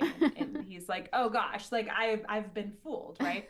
And so this, obviously that's a beloved movie. That movie is very much about the I'm not going to be able to say this word, romanticization of kind of victimless crimes, or quote unquote victimless crimes, right? In that case, fraud, money crimes, writing hot checks, that sort of thing. No, not blood-filled crimes, as we just learned about with Jack the Ripper. And I was thinking about this movie because there's a whole other crime that or criminal and sort of set of tales that we romanticize from a very similar era. And it's a story that I think a lot of us know a little bit about, but not many of us know the sort of nitty-gritty details. So in 1971, on the night before Thanksgiving, we've got another catch me if you can-esque moment here, where a man named Dan Cooper goes up to the counter to buy a ticket on Northwest Orient Flight 305, which is going to be a jumper flight over to Seattle, to SeaTac. And this is, like I said, the night before Thanksgiving in 1971. And he gives his name as Dan Cooper. He buys a ticket. He is very slick and debonair. He's in a suit. He's not wearing any sort of mask on his face. People see him. Later on, there are sketches that are made of him. He's got cigarettes. He's got his briefcase. Very similar to this feel that we see, you know, everything that's evoked in Catch Me If You Can, which is why I thought about this. And he then proceeds to hijack this plane. And we as a culture will then become to know him later as D.B. Cooper. But in the moment, this man, later known as D.B. Cooper, notorious, who is it, similar to Jack the Ripper, like, were we ever going to know the identity of this man? He actually does not give his name as D.B. Cooper. He gives his name as Dan Cooper. And Dan Cooper was a Franco-Belgian comic series. The title, that's the title of the series. And it was about a fictional Canadian military flying ace and a rocket ship pilot.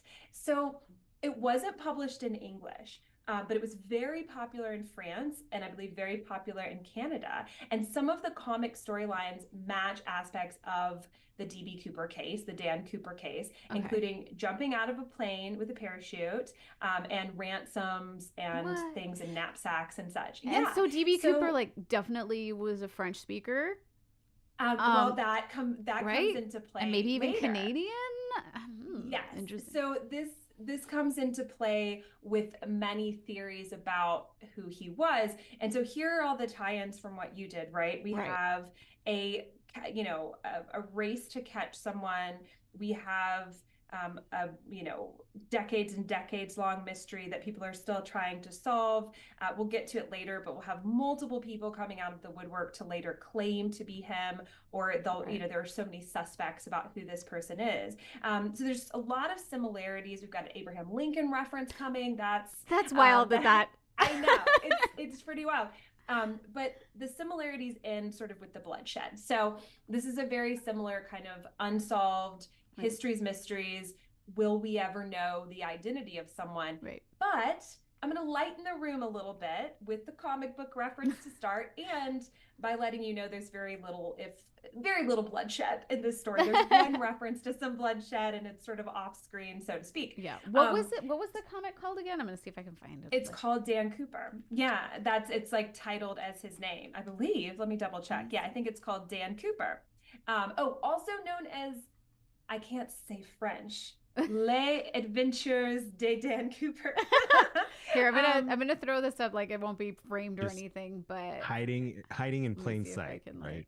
Yeah, but This is my. this is the crazy thing, is that we have another, Frank Abagnale Catch Me If You Can story here, but nobody realized that until 2009. So Wow. it was not until 2009 when some amateur sleuths who got together to create a Dan Cooper or DB Cooper society try to finally like solve this mystery. They are the ones that finally linked that and said like, hey, there's this comic book that would have been popular. And a lot of the suspects that we'll talk about are people that spent time in Europe during the 40s, 50s, or 60s, Right. whether in military service. And so the belief is that possibly whoever this was influenced by being in Europe and having access to these comic books. Yeah. Interesting. So I just thought it was so mind blowing that this connection is not talked about very much. Yeah, I was gonna say I've never heard this before. Yeah, that he wasn't even DB Cooper originally. That I knew, but like I was gonna say that was like a press thing, right? Is that what happened? Yeah, a journalist made a mistake. There was a witness, and that's what's funny too, is there was some sort of witness whose name was DB Cooper, and that's weird to me as well. But that's a whole nother line to take. Yeah, and so I to me that was so compelling, and I thought, like, how do we not have a movie about this? Turns out we do have a movie called The Pursuit of DB Cooper, starring Robert Duvall. Ooh. From the 1980s, which I'm gonna have to. Yeah, now we need to watch it. Yeah, I have to watch it at some point. So of course now I think of the entire DB Cooper case as a Frank Abagnale-esque Catch Me If You Can movie in my head. Right. And absolutely. I'm not. I've told Paul this before. Writing for my podcast, I'm not great at segues on the fly. So maybe that wasn't as dramatic an intro as I intended. But to me, it sort of cemented how I kind of see this mystery in my head. Yeah. I think that we are obsessed with DB Cooper because, one, it's very similarly to Jack the Ripper. It's an unsolved mystery that could be solved, quote unquote, and we love to avoid the most obvious answer to things, which in Jack the Ripper's case is that maybe this man just disappeared and got away with these crimes, or maybe he got killed on the streets of London 3 days later.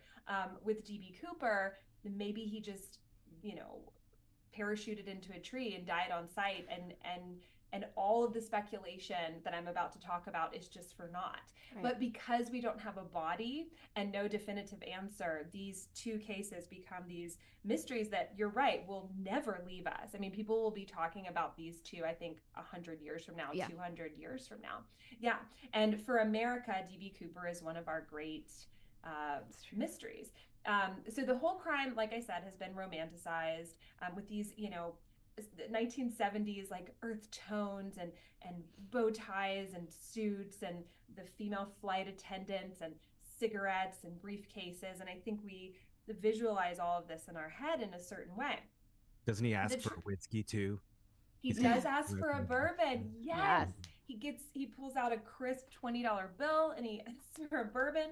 So you couldn't ask for this being more cinematic if you tried. It's so cinematic in what happens, but it's also very simple, because the thing is that the crime I'm about to detail was very easy to get away with in 1971 if you were someone like him who had obviously thought this through, obviously had experience with planes. This was pre 9/11. This is pre airport security in any modern way that we think of. So that's important to keep in mind as we talk about how this mystery unfolds. So it's pretty simple. A man hijacked a plane for $200,000 because in 1971, it was still pretty easy to do that. Like I said, he thankfully didn't seem intent on anyone dying, but I will propose here at the end, there's a high likelihood that he did, as he jumped into the cold, wet night of wintertime in the Pacific Northwest. But of course, as a culture, we are obsessed with wondering what if he didn't die in that jump. On Thanksgiving Eve, November 24th, 1971, A man who is carrying a black briefcase goes up to the flight counter at the Portland International Airport. It was a Northwest Orient Airlines ticket counter.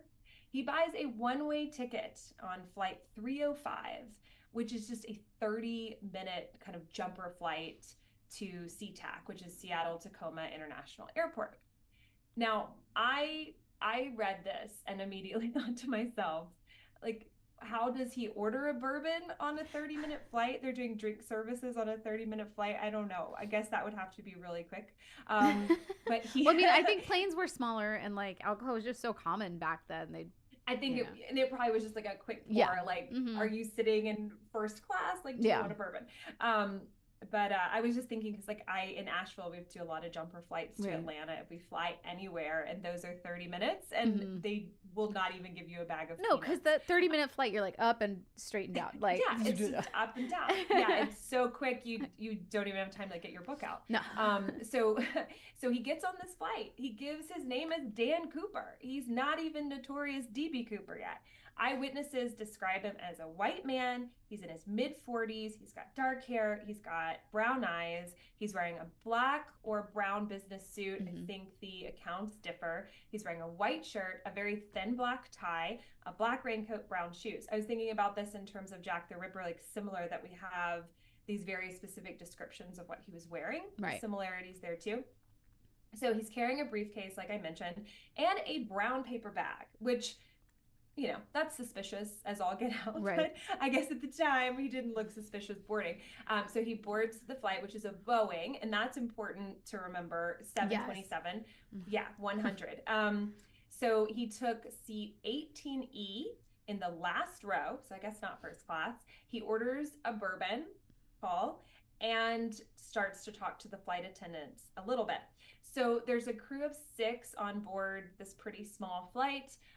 Captain William Scott, First Officer William Bill Ratazak, I believe I'm pronouncing that right. There's a flight engineer, Harold Anderson, and then there are flight attendants, Alice Hancock, Tina Mucklow, and Florence Schaffner. There's 36 people on board. So they leave, they take off, everything seems fine. A few minutes into the flight, Dan Cooper hands a note to a flight attendant, Florence. I'm going to keep saying Florence. Florence. For some reason, I can't say that word today. Florence going Schaffner. around. I'm going to call her Flo, like the yes, progressive there you lady. go. We're going to go Flo. So he hands a note to Flo, and she's sitting in the jump seat at the back of the plane. And every article I've ever read, every podcast I've ever listened to about this points out that for flight attendants at the time, getting little notes passed from passengers wouldn't have been a big thing. Flight attendants that were female were flirted with a lot by the males that were on flights. And so she apparently just thought he was giving her his number and just put it in her purse. So she didn't look at it at first. Because if I remember correctly, like, she was pretty, and that happened often to her. All right. the time. Yeah. Like, she was young. I forgot to write down her exact age. I think she was something like 24 years old.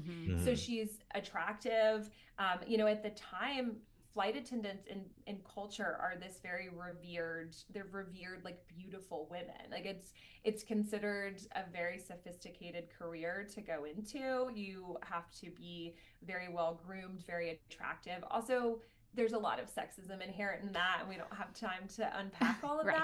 that. But yeah, so she would have been used to men just slipping her their numbers. And so she thought that's what it was.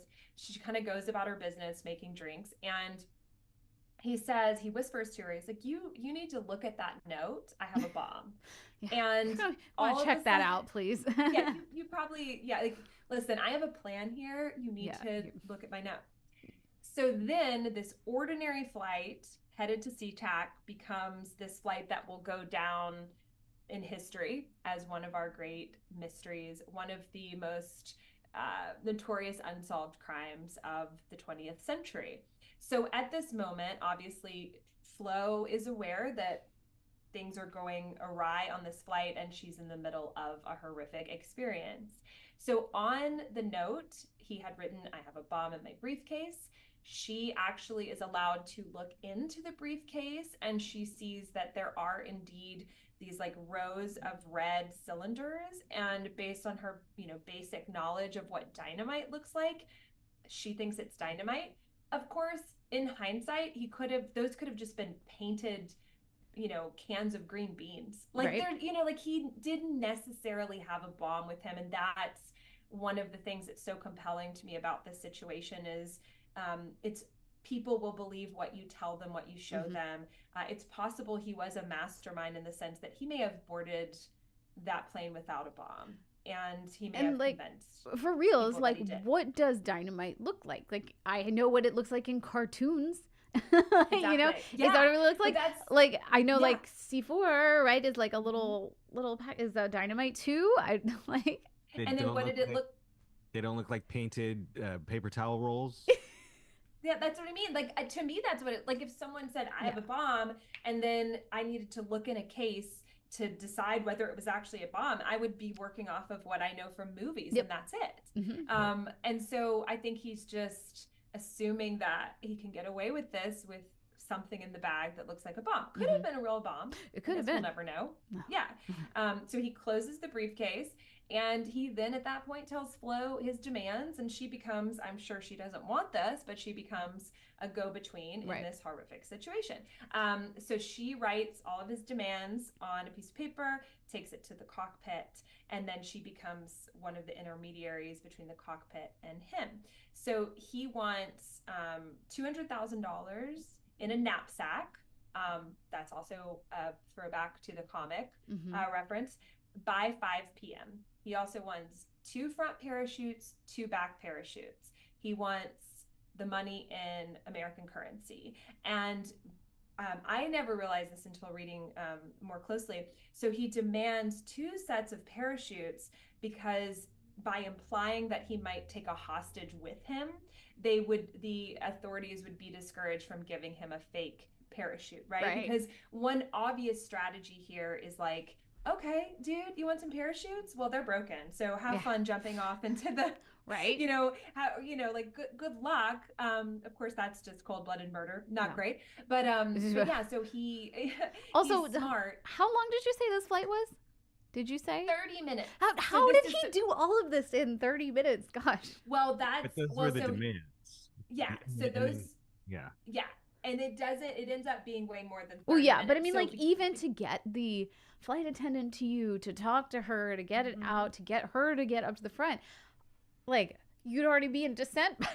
You know what I mean? Yeah. No, he starts them. It's like by all accounts, it's just a few minutes from takeoff. Wow. He gets the bourbon, and then he immediately gives the note. Maybe that's actually why he chose the back seat. I just realized. Yeah. Because usually they start from the back when they walk through. Yes. So based on everything this man obviously planned out, that wouldn't surprise me. I'm sure that every little part was thought out in that sense. And so then there's a situation, and I'm, obviously, so this isn't 5 hours long. I'm gonna condense some of the bits of this story. So then we have this situation where the 2 flight attendants, who I'm sure are scared as all get out, and so they're very brave. Flo and then Tina Mucklow is the other one. They are working as go-betweens between Cooper and the cockpit. What they decide to do is let the plane circle. So the other people on the plane are told there is a minor mechanical malfunction going on. And the fact that this plane is actually being hijacked is not announced to the rest of the people on the plane. They have suspicions. Obviously, all of their testimonies are taken after the fact and that sort of thing, but they are told it's just a minor failure of some sort of equipment. So they circle for, I think, something like 2 hours.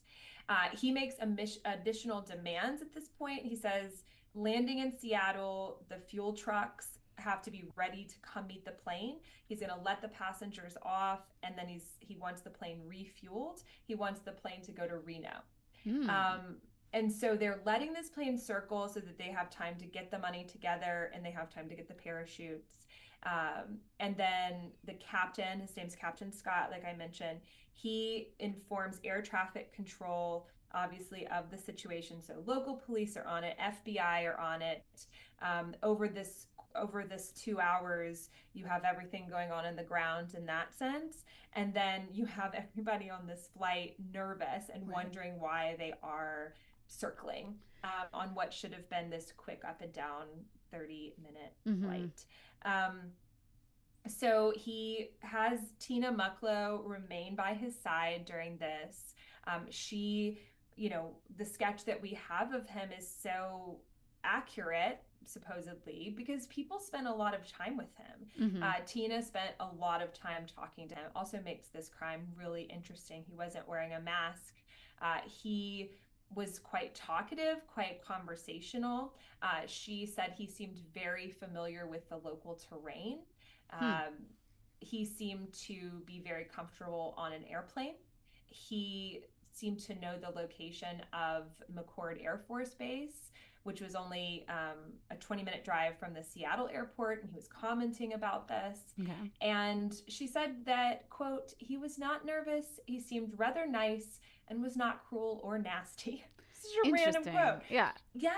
So they comment, the flight attendants that interact with him the most comment on how collected he is. So like, that's my question to you guys, like in terms of this story, like the impression I get at this point, at this juncture and everything, is that this has been planned for a long time. Yes.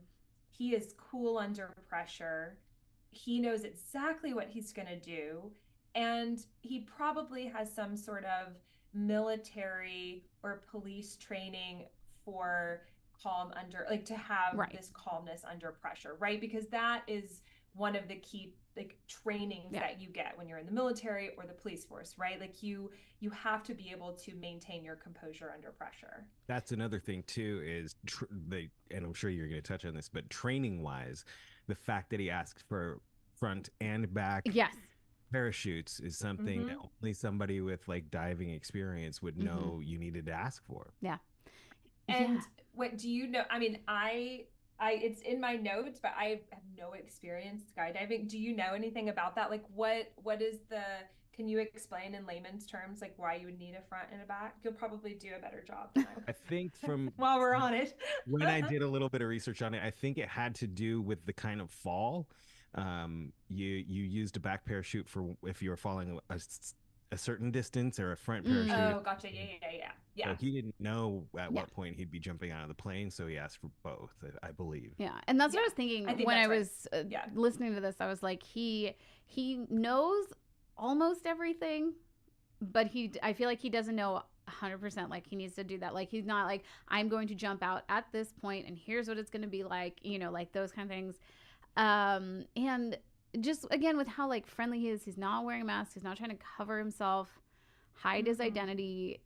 It's like he knew that he was either going to disappear or wasn't going to make it or something. Because if you're I'm going to steal this money and then I'm going to run, you're going to know that people are going to be looking for you and they know what you look like. You know what I mean? Well, I'm so glad you brought that up, because that's a key question here, right? Is like, what did he think he was going to get away with? Yeah. Because, he's going to be given this money. While they're circling, they're on the ground with the money, the authorities, and they're taking pictures. They're taking pictures of every bill, which is, pretty much the extent of the technology they had for it now. Of course, if this occurred in 2024 would be, you couldn't get away with it. But if there was money given, it would all be scanned and that sort of thing. But they're taking pictures of the money. How is he going to spend this money? Yeah. Where is he going to put this money? Where is he planning to disappear to? So that's one of the great mysteries, is like, what did he think he was going to do if he did somehow manage to survive this?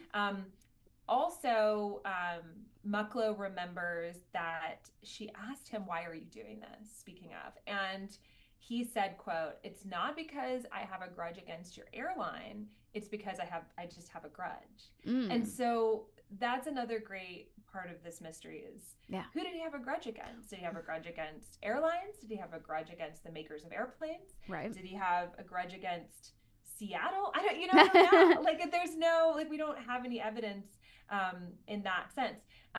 She was from Minneapolis. She remembers that Cooper commented on Minnesota and said, quote, "That was very nice country." I've seen some people interpret that as meaning that he must have not been from the United States if he referred to Minnesota as a country, but I don't interpret it that way. I think he's just saying, like I remember growing up, like in the South, like people, especially like, "That's nice country." That's a nice area. That's a nice like place to be. So I don't necessarily interpret that way. This is my favorite detail. He asked if she smoked, offered her a cigarette, and this is so cinematic. And she replied, "Well, I've quit, but sure, I'll take one. Let's do it today." And so I just like when I read that, I was like, yeah, I could see even if you were a smoker that had quit and you finally kicked the habit, probably being hijacked would, a little bit of YOLO, like, okay, I can do one more. I can do one more. Why not? Also, could I have a bourbon too? Yeah, please. Exactly. Well, and the interesting thing is he even tried to, I'm sure, Paul, you saw this when you researched, he tried to tip on the bourbons. He kept asking for bourbons. I'm a bourbon girl, so there's a part of me that's like, me and Dan Cooper probably would have gotten along. But he keeps asking for them, and every time he uses a $20 bill, and he's trying to tip Flo and Tina, and every time they're like, we're not allowed to take tips. We can't take your tips, dude. So I just, the details that we have about this flight are just so intense and complex. Take the tips that day. I know. Well, that's what I was thinking. I think that the airline probably would have overlooked that. Right? Like, just I would have taken it. Like, just this once, you deserve that $40. Yeah. So Cooper also talks to some passengers. There was one passenger. This is where it already starts to get murky. There's one passenger that in his interview with FBI agents, his name is George, listen to this last name, George Labissonnier. He said he went to the bathroom right behind Cooper on several occasions, so he was kind of interacting with him a little bit. And George said that on the path to his seat, there was a passenger wearing a cowboy hat who was talking to Tina, the flight attendant, about this mechanical problem and kind of questioning what was going on. Sounds like he might have been sort of maybe a mouthpiece for the other passengers that were concerned. And George, the witness, said that Cooper seemed like very amused by this, was kind of interacting with it, but then became irritated and told the man, the mystery man had a cowboy hat on, to return to his seat. But this man in the cowboy hat just kept questioning the flight attendants, kept questioning Cooper, was kind of causing some problems. But the interesting thing is that Tina's account of this, the flight attendant, really differs. She said that passenger approached her to just ask for a magazine because he was bored. And she said there was nothing really weird about that interaction. He took a copy of the New Yorker and went back to his seat. And so it's like there's all of these, when they take the testimony from people, there are all these little discrepancies. And of course, memory is fallible. The man with the cowboy hat, they call him the cowboy, was apparently never interviewed by the FBI and never identified. So it's like, why wasn't he interviewed when some passengers were? Right. And why does Tina's story differ from the other passenger? Maybe George, the other passengers, just had an agenda. Maybe he wanted to make it on the news, so right? Like, memory is fallible even 5 minutes after something happens, especially if it's a tragedy. I talk a lot about this with Titanic, especially. So there are a lot of stories that are a little different here and there throughout the airplane, but let's speed up. So the $200,000 was received from Seattle First National Bank. The bag weighed 19 pounds. It was 10,000 unmarked $20 bills. And like I mentioned, they took photos of every single one in hopes that they would be able to find him later on. And so they deliver the money, they deliver the parachutes. At 5:46 Pacific Standard Time, the flight lands at SeaTac. They don't go into the main terminal. They go off to like a side runway. Cooper lets the passengers off. I believe it's Tina that stays on board throughout the entire process. At some point, the other two women are allowed to exit the craft. At one point, I think it's Flo, one of the flight attendants is like, can I get my purse? Like, can I grab my purse? And he's like, sure, you know? And so the passengers get off. Cooper inspects the money. Apparently Tina Mucklow is like trying to break the tension. She says like, can I have some of that? And apparently he's like, he takes a stack and he's like, sure, here, take a stack of it. Yeah. And she's like, no, I'm kidding. I don't want to, you know, steal money I don't want my hands on that. I'm good. So then of course, they have, you know, they've decided to meet his demands. And so passengers are off and dealing with their trauma, which is a whole nother thing. I'm sure there were a lot of interesting interviews and things to go through with all of that, but not time for that today. But then the flight takes off for Reno. There's a lot more details there. There's like a delay with the refueling and stuff, but I figure it's much more fun to just get to some of the speculation stuff. So he's got his money. He's got his parachutes, like we talked about. He's getting really impatient. The witnesses remember him saying like, this shouldn't take so long. We've got to get this show on the road. And he seems very familiar with how a plane operates. He seems very familiar with all of the strategies, logistics that they need for refueling, for getting this plane on a different flight path and that sort of thing. So let's see. Sorry, notes. So around 7:40, the flight takes off. It's got Cooper, Tina, the captain, first officer, and the flight engineer still on board because they're going to stay with the flight and they have not been allowed to get off. Did Tina volunteer or did she say, I will stay, or was it? Well, this is interesting. So I don't know. I'm sure if I had a few more hours, everything I could find it. But this was, I'm so glad you asked that. This was a big question for me because there is, on a couple of sources that I read, it says, at this point, the flight attendants were given the opportunity to disembark. But then the rest of the story reads, well, Tina did this and then Tina did that. And I don't know if maybe it's a case where in some, I don't mean sick and twisted negatively necessarily, but like, I wonder if in some way she wanted to see out the situation. Right.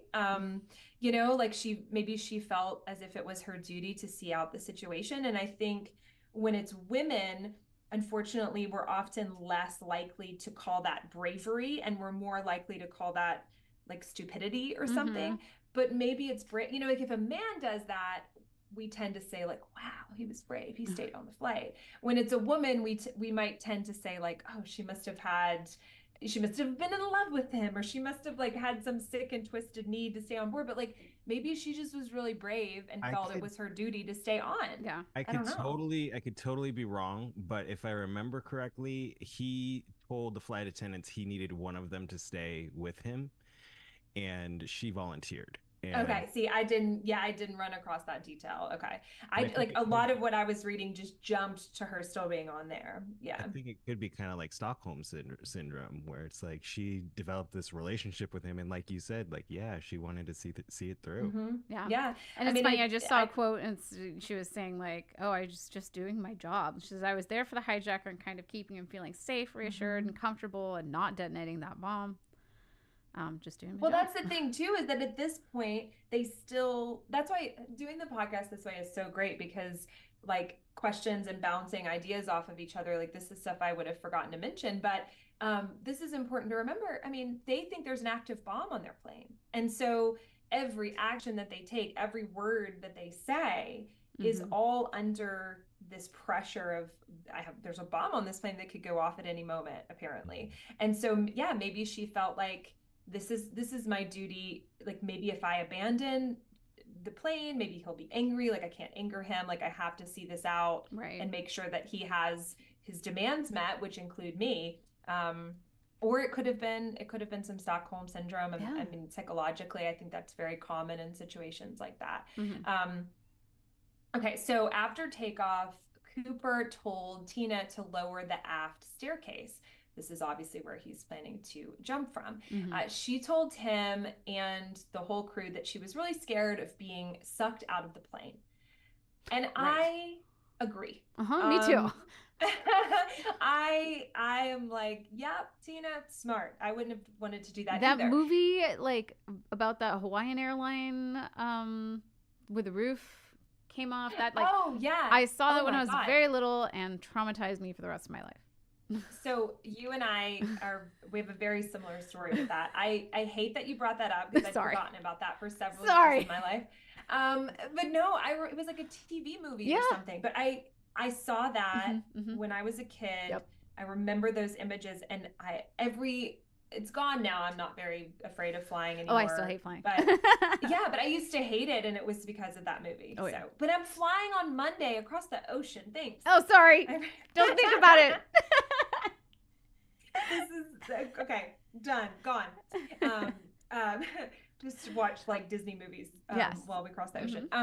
But no. So the flight crew suggests that she come to the cockpit, get this emergency rope that they have, and she can tie herself to a seat while she does it. This is getting like intense.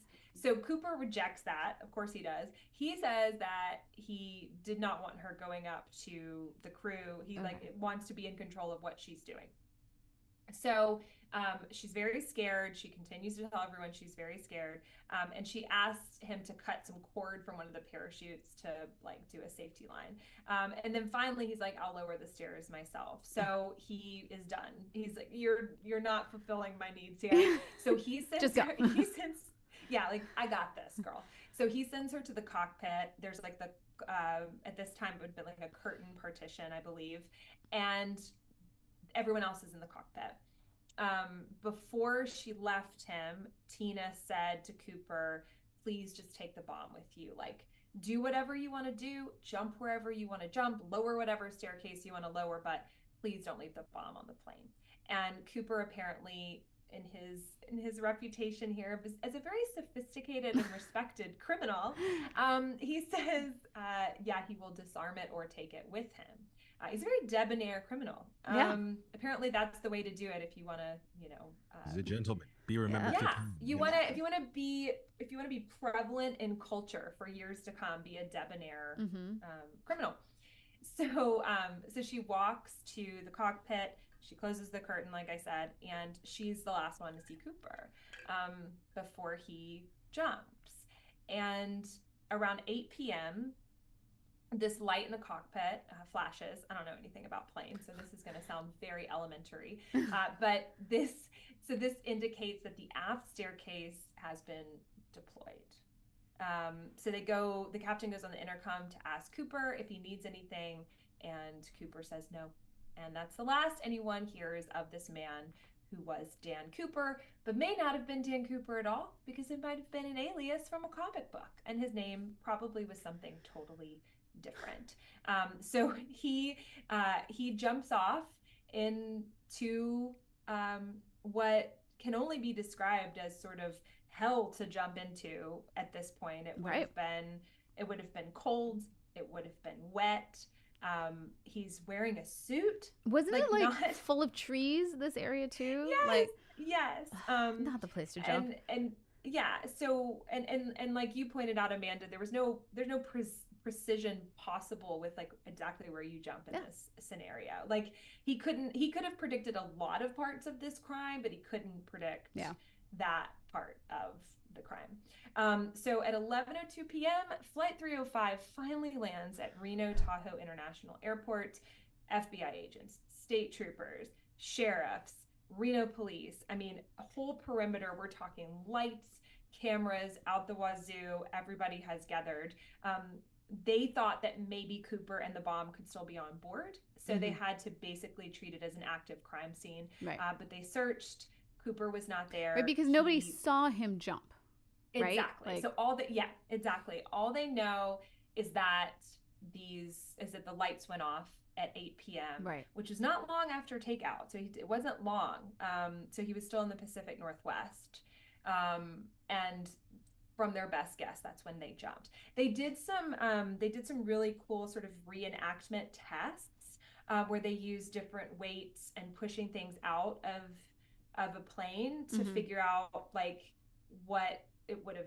They basically were trying to figure out like, is that when he jumped? Right. And after the fact, and the best guess that they came up with was yes, that's when he jumped. So of course, you know, everyone is there to greet the plane. They search the plane. He's not there. He was gone at 8 o'clock when he jumped off. So at this point, it becomes about what evidence is there? Yeah. Is there DNA? Is there anything that they can go off of? Is there any physical evidence about who Dan Cooper was? And then how we've created this mystery around DB Cooper when he took $200,000. And I told Paul this before we were recording. It just blows the mind how much energy has been put towards this crime when there was no violence done, and the amount of money that the FBI has sunk into trying to solve this crime at this point has got to be way more than $200,000. Oh yeah. Like way more. So it's kind of mind blowing how much this is stuck in our consciousness. So in terms of evidence, there were fingerprints on the airplane. Okay. Cooper's black clip-on tie was left behind, and a tie clip. I still love that he had a clip-on tie. I know. I know. As debonair as he is, he's using a clip-on tie. But then they linked the tie back to like a college or something like that. They linked it. They were, and this is actually one of the more recent developments. They did some really intense testing on this tie, and they found traces of a specific type of titanium on it. So this, and you know, I think at this point we can go ahead and just kind of throw spaghetti at the wall. But that's one of the reasons why people are pretty sure that whoever he was, he worked for Boeing. Yes, and had worked for Boeing. And that's one of the big clues. But they're actually, because it was kind of like a proprietary metal, right? Like it was a specific one. It was a that you very specific metal. Yeah, that was only produced at one specific plant, I believe. Yeah. And then also the tie they were able to nail down that it was purchased at JCPenney's during a very specific window of time as well, I think 1968. So, you know, they did their research. I mean, you know, the FBI is on the case. Yeah. Like I hope so. No one is happy that $200,000, which is the equivalent of like over $1 million now, has just been, you know, taken. That a plane has just been this easily hijacked. And here's the thing. I think that I may have answered my own question. You know, $200,000 drop in the bucket, really, in the grand scheme of things, in terms of this as a crime. But what's more at stake is the public consciousness and the public fears around safety and flying. So what's really at risk here is the public's feeling comfortable with getting on an airplane and knowing that it's not going to be hijacked by just a random man in a suit carrying a briefcase. It was way too easy for that to happen, which is the really scary part of it. So there's the clip-on tie. He left 2 of the 4 parachutes behind. And then, of course, there are all of the eyewitness accounts. People spent multiple hours with this man. So, of course, the sketch is deemed very reliable. They immediately start looking at suspects. They just assumed that he was using his real name. The idea of this alias of Dan Cooper was not in the mindset yet. That's interesting. In terms of the FBI. Yeah, but they obviously were aware he might have been using an alias, so they were sort of looking at it from both ends. They interviewed, this is where the DB comes from, they interviewed a Portland man named DB Cooper, but the journalist writing the article for the Portland paper wrote the criminal's name as DB Cooper instead of Dan Cooper. So this is how he becomes DB Cooper instead of Dan. So they had a good sense of where his drop zone was based on when he went out of the aft staircase. They did, you know, some intense investigations. They looked in these areas of the drop zone. They figured that it was about over the town of La Center, Washington, was what the original thought was. I will say that years later, they went back and with more modern computer technology, redid some of these tests and came up with a different area. But what's interesting is that in 2019, the FBI released this report that there was a burglary of a grocery store that night in Hessen, Washington. And that was pretty close by what the drop area could have been. Okay. And the burglar apparently took survivalist items like beef jerky and gloves. And so, there have been some people that believe that was obviously Cooper. Although accounts at the time said that the criminal that robbed the grocery store was wearing military boots, and nobody saw Dan Cooper with military boots. So and he didn't have like a backpack he had a briefcase. No, that's the thing. Like that's why he's like the debonair criminal. Like he was gonna just do all this in a wool suit and a clip-on tie. I can't help but like imagine him as like James Bond, and he jumps out the plane, but then like he has some kind of device that hooks onto the plane, so he's holding on during the flight. Yeah, like that's what, and I think that's it. I mean, that's how a lot of us, like, I think that's how we sort of visualize this crime in our heads, right? In culture. Even the movie poster for the Robert Duvall film is like, he's in a suit, it's like he's parachuting, and he's sort of like, doing a pose. He parachutes with the wind blowing his hair. Yeah, so it's like, it was romanticized from like the get-go,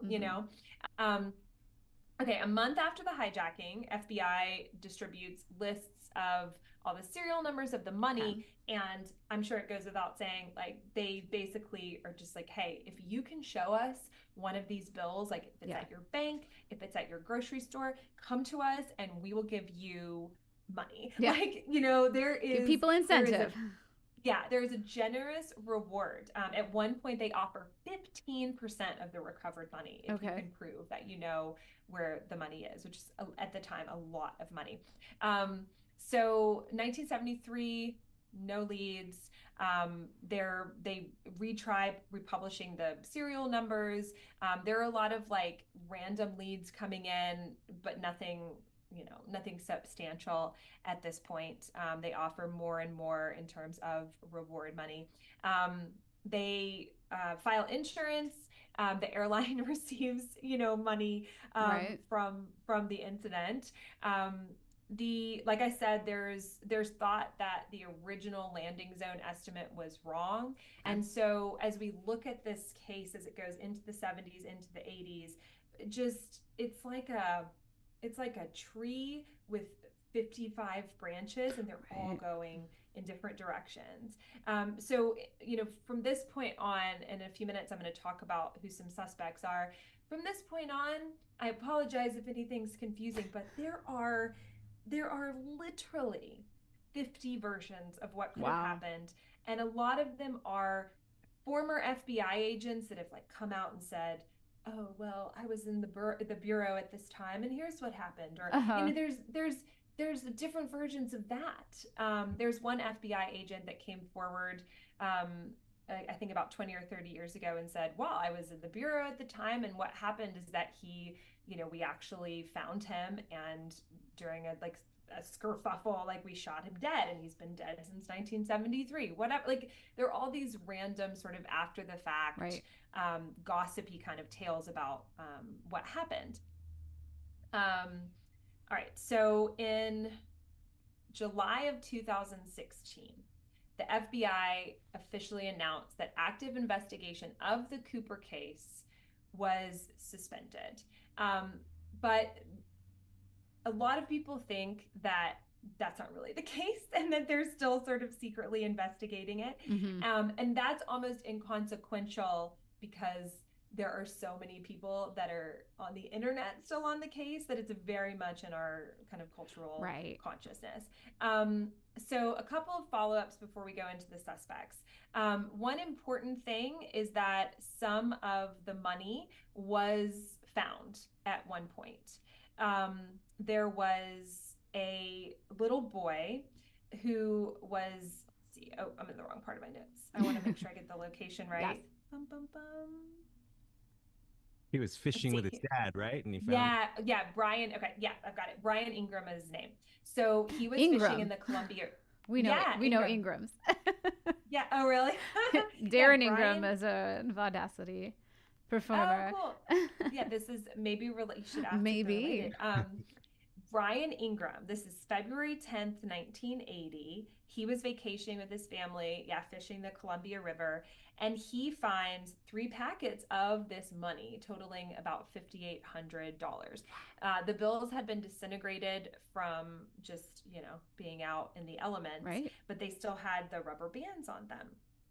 So the FBI technicians confirmed that this was part of the money. Now, here's what's interesting.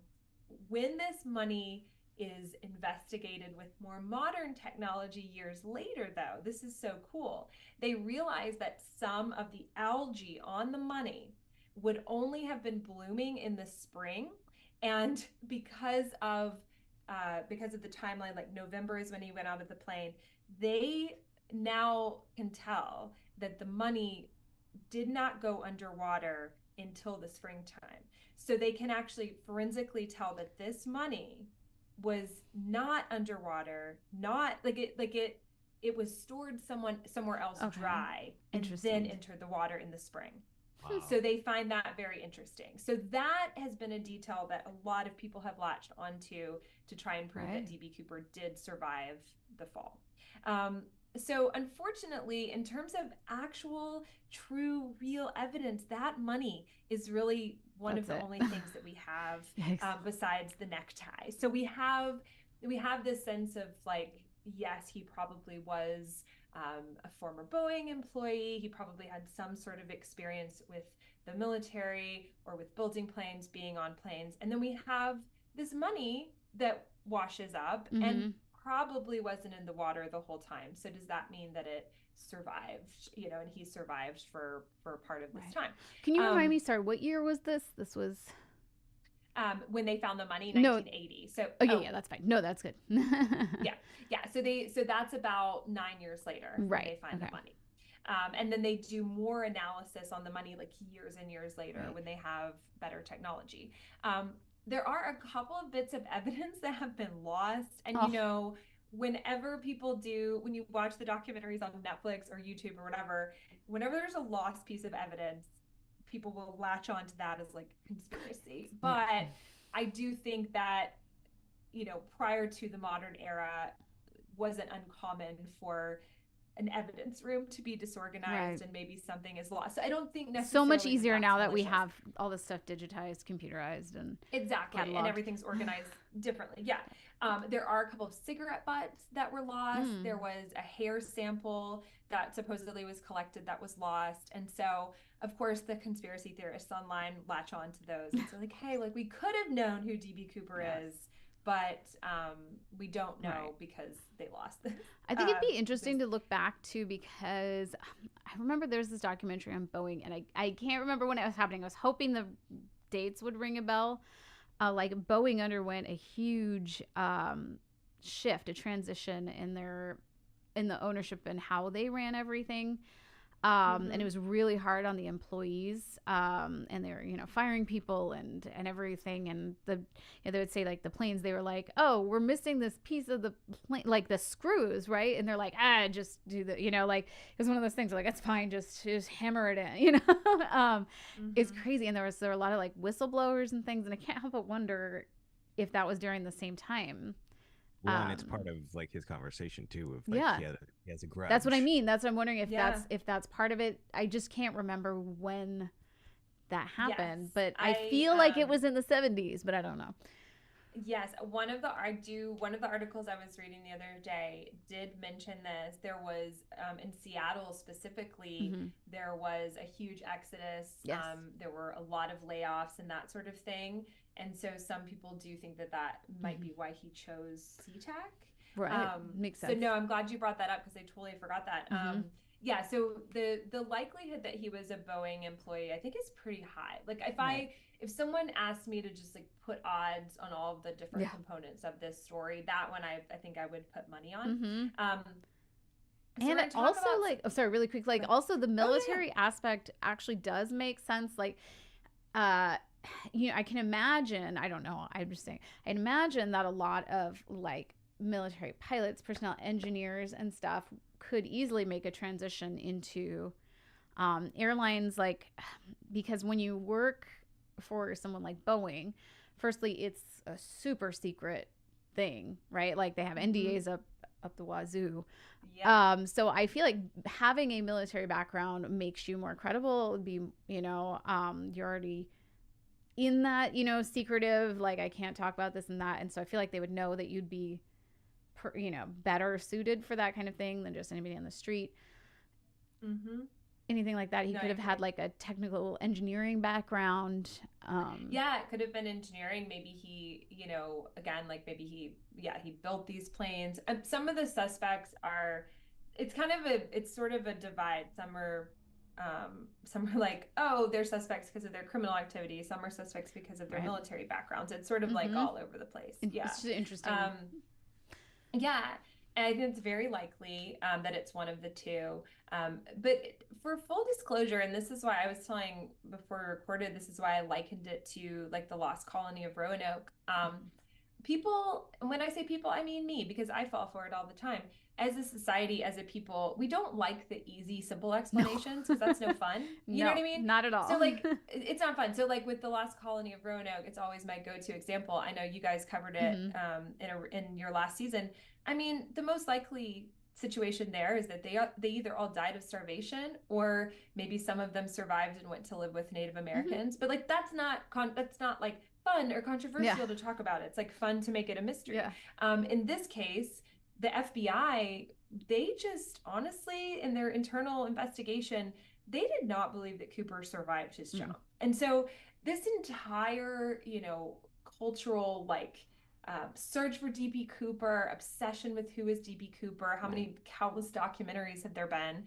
There's a high likelihood that he just died. There's a very high likelihood that he fell in the trees, his parachute didn't work properly, that he was stuck somewhere and starved or stuck somewhere and injured. It's very, very high likelihood.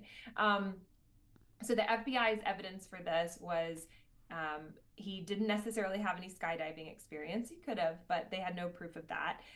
He did not have really proper equipment for the jump and survival, the right clothes in terms of the weather, the temperature, and that sort of thing. And the wooded terrain that he jumped in, just, not likely. Yeah. But that hasn't stopped many, many, many people from claiming to be DB Cooper over the years. There have been more people that claim to be DB Cooper than were on that plane that day. I think I saw a fun statistic. So it's kind of like if everybody that claimed to have had a ticket to Titanic but didn't get on Titanic because of premonitions, if all those people were actually on Titanic, they wouldn't have fit. So it's like some of them were lying. So the newest development, this is really cool. There's actually been a very, very recent development. We're talking like 2024. I think this one is dated February. There's like a new claim that has come out. And so I want to talk about that first. This is the most recent one. So Richard Rick McCoy III claims that his father, Richard Floyd McCoy Jr., who was a Vietnam veteran and a seasoned skydiver, was DB Cooper. He also claims that his mom, Karen, was an accomplice in this whole endeavor. And he didn't want to come out and give this evidence or sort of out them until his mom had passed away. He said that his mom, Karen, stood by his father's side as the accomplice. Over the years, she would sort of reveal little bits and pieces to her children that she had assisted in orchestrating this skyjacking and that she would help plan his heists. So Richard McCoy was actually a known hijacker. He also did another, or I shouldn't say also because we don't know he did this one, but he did a hijacking on April 7th, 1972. And he was captured, put into prison, this is wild, but escaped 2 years later, and then was killed in a 1974 shootout with police in Virginia. Yes. So his son claims that this has been known in the family for years and years. His mom told everybody, but said, like, please don't tell the police until after I've died. And if you look at pictures of Richard F. McCoy, he does look like the sketch. Wow. So if this is him, then he actually died only or less than 3 years after the hijacking happened, which is interesting to think about. But also, that's like a good family, because like any other families, they'd be like, all right, 10 minutes later, hey, press. Yeah. Like how do you keep a secret like that? That's right? I'm a person that's like truly incapable of lying. Like I can't even tell a white lie. It like seethes in my body and I just have like a seizure and admit it. I just like, it happens all the time, even with my kids. I'm like, I can't lie to you. I'm going to tell you the truth. Even when like I white lie probably would be better. But yeah, I mean, I don't know how you keep that secret inside the family for that many years. But I don't think this one is out of the realm of possibility. I mean, he was a known hijacker. He was a military guy. He could have, like with your theory, Amanda, even if he didn't work for Boeing, like maybe he had friends during the era that were like mad at Boeing. And so this was like in his psyche. So I definitely think looking at him, it's possible. But they don't really have any hard evidence. Apparently, they are investigating this claim further, because they do think that there's something to this. Okay. So, and I was actually going to say really quick that I felt like if there should be an accomplice, you know, because it's like, again, parachuting down in this like wooded area, right? How are you going to get stuck in a tree? You know what I mean? Yeah. Like you're gonna get stuck in a tree. You're gonna you need to have someone waiting for you. Yes, and that's something he's like coming to get I'm gonna be. And I wonder, like they had like trackers back then, right? Absolutely. So I feel like if he had in his briefcase a tracker, you know, that she finds, he says, I'm gonna jump between this time and this time. We should be between here and there. You know, and it wasn't a bomb; it was a GPS. Yeah, like you know what I mean. Like you had a whole thing in there. How you know. I don't know. And then I wonder, because I was thinking that, I was like, that's the only way I can imagine, because otherwise the likelihood of you dying is high. I had that thought too, that maybe he just figured he was going to die. Well, that's the thing. I mean, he could have been someone that just was like, you know, I'm going to cause problems. I'm just like, I'm going to cause problems. I've got this grudge. If I survive, I survive. If if I don't, you know, maybe this is a suicide mission, but like it's for a cause. But then if that were the case, wouldn't he have like left a note or explain to the flight attendants? But maybe he had family he didn't want them to go after, you know. Yeah. But he never gave a sense of what his actual grudge was. Okay, so now we have the Lincoln connection. Yes, I've been waiting. This is wild. So one of the people who claimed to be D.B. Cooper was Bryant Jack Kofelt, and he has a surprising connection to Abraham Lincoln. So Kofelt served as chauffeur and companion to Robert Todd Lincoln Beckwith, who was the great-grandson of Abraham Lincoln. And apparently he was a notorious swindler. In 1972, he reached out to a former cellmate, I can't make this up, a man named James Brown, with a confession that he was behind the hijacking.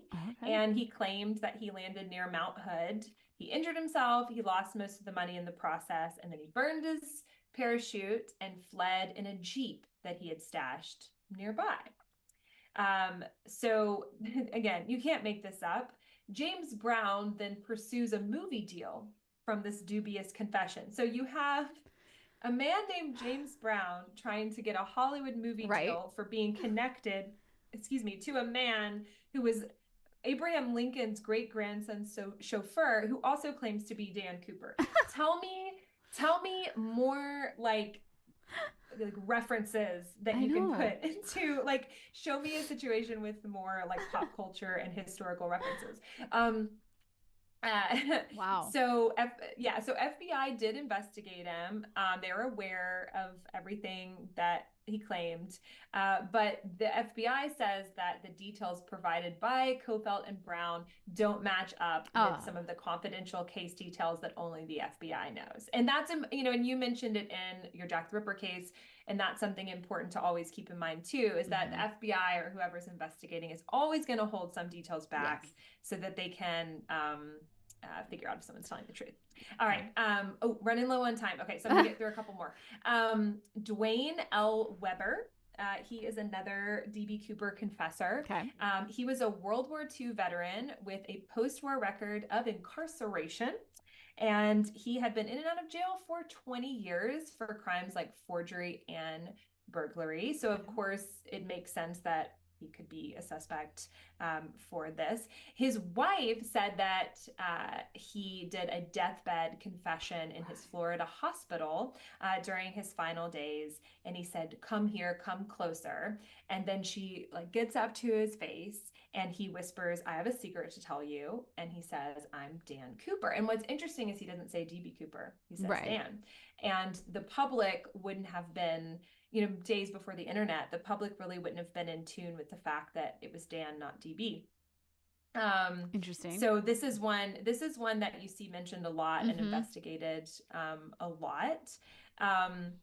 But the fingerprints on the plane and then the DNA they have from him don't match. So don't think it's him. Now for the final one I'm going to feature is just kind of crazy that this might have been what happened. Most people have ruled this out because of what happens at the end. You'll see. DB confessor Barbara Dayton. Yes, a woman. And it's such an interesting story. So, of course, we assume this was a man, but there is a woman named Barbara Dayton who was actually the first person to undergo gender reassignment surgery in the state of Washington in 1969. So she was born biologically as a man, but transitioned into being a woman in 1969, and she started going by the name Barbara Dayton. And she claimed for a time that in 1971, she presented as a man again, boarded a plane as a male, altered her voice, carried out this great unsolved heist. She had a commercial pilot's license, so I guess that wasn't out of the realm of possibility for people that knew her. And she claimed to have hidden all the money in a cistern in Oregon. But what's funny is that when the FBI came a-knocking and said that they were still ready and willing to prosecute this crime, she recanted her and said, nope, sorry, no, that wasn't me. Just kidding.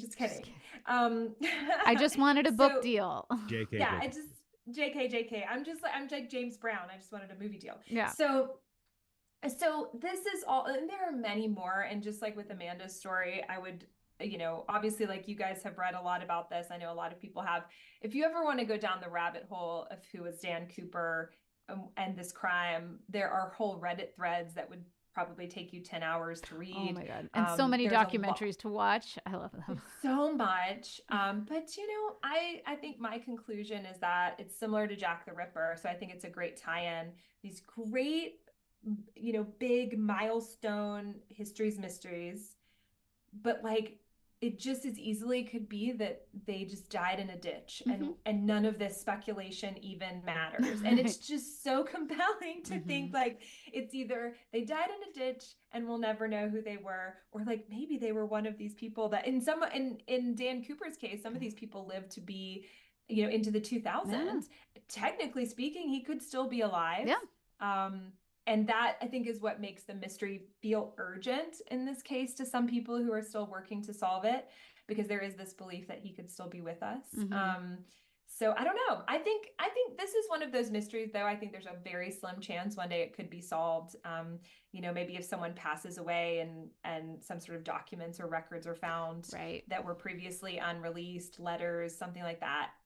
DNA could eventually turn something up. So I think there's a little bit of hope, but I wouldn't hold my breath. That's my ultimate end scene. So don't hold your breath, people. Don't hold your breath. But who is DB Cooper? It's not really who is DB Cooper. It's who is Dan Cooper. And I just think, going back to the comic book, I love this idea that it's another Frank Abagnale, that he walked onto that plane and he's like, I'm going to be Dan Cooper, the master flyer from the comic book, I just have this vision. It's so childlike to me, that part. Yes. I'm going to dress up as my favorite superhero. That that maybe even if we're a mastermind criminal, there's this like little part in all of us that just wants to be like our favorite superhero.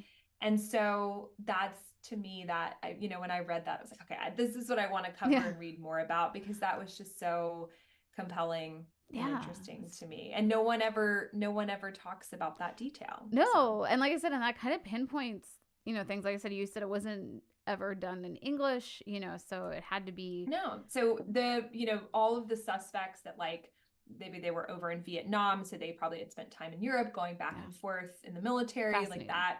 So all of those kind of make sense, or if they were a pilot or just on planes a lot, maybe they would have had access to those in Canada. So I don't know, probably never know, but I think every few years, it's like the Titanic. Like every few years, we're going to get new theories. We're going to get new evidence. But anyway, that's fine. I went like, I don't even have a watch on. I'm just looking at my wrist, but I went way over. Sorry. No. We love a good story. As long as you're okay, we love a good. No, I'm good. I do have to run in a few minutes, but I'm good. But no, that I could have, you could go on for hours about Dan Cooper. We could. As y'all know, it's a bottomless pit. So. Yeah. And told so well. Give it up for him. Oh, thank you. There we go. Some applause. All right. We always end the episode with a duet. And you can bounce if you need to. I know you've got if you need to, family stuff. Yeah, I'll probably bounce. The sun is out, and so my kids are probably like, downstairs. Are you done? Like their little towels rolled up and ready to go. But it's so cute. But for real, this is amazing. And I'm not in the chat when it's happening, but anyone that was watching and chatting, thank you so much. And I love you guys. This is awesome. Thanks for letting me do it. A really great episode. I can't wait to hear out. I can't wait to whenever it comes out in podcast form. I always send it out. I have a lot of people that still like pure audio for podcasts. So it's always fun to send that out. We were just saying that too. We're like, we need to start posting these in audio. We've been like, and it's nice because now we have like a good backlog, so we can. Oh, that's right. Because you haven't done. We that haven't for been this putting them. yet. Yeah, because we were like, when should we? We were literally saying that. I think a couple weeks ago. We're like, we should probably start putting this out pretty soon. Yes. Yeah. No, do that because I love having the option to like show it both ways and send it out to a bunch of people both ways. Definitely. Awesome. Well, y'all have a good rest of your day. Talk to you soon. Thank you. Have a great day. All right. LA Beadles. That was amazing. Storyteller, I just know. like Amanda in LA. This has been a fantastic episode. I know. With great stories. And of course, as I mentioned, we like to wrap up with a duet. This was a last minute Oh thing. my God, you guys. I rolled out of bed and recorded my part for this morning. I don't know. Were you able to record it? I did not record it. I just, I listened to a little bit of it and I was like, okay, here's what's happening. Here we go. And so I'm just going to go for it. You guys will see what happens when I get these. So I won't do harmonies or anything because that takes a while of like figuring it out, but but we may re-record for the audio podcast version. Yeah, but we were like, let's get something that way we have I'm ready to roll to end the show with. And let me try to set this up before we actually do it. Let's see, because I'm at a different. Well, you don't have to turn it on. I'm gonna put you there, your video there. Let's see, and then it's gonna. Oh wait, how do I? Oh. Okay, I forgot that this camera is set up differently. Let's see. Oh, no, I set it up for David. Hold on. David? I know, when David did the Patreon night. Okay, let's see. So I have his camera somewhere. Nope, that's not it. I didn't think about this part. Let's see. Where is it? Okay. Okay, here's what I'll do then. Let me see. Let me go up here. This is my... No, that's a one up. It's from my show. Okay, I'm just going to use the one from my show because that's okay. Yeah, okay, and let me find out where mine is. Why isn't my picture on here, though? Like, my camera is not on. Why is this happening? Why? Okay. No. Okay. Let me figure out another way to do it. Okay, hold on. Nope, I don't know why my camera isn't working on this one. What's happening? I would help Sorry, you, guys. but I'd be no help. I know. Okay. Nope. That's so weird. Shout out to everyone.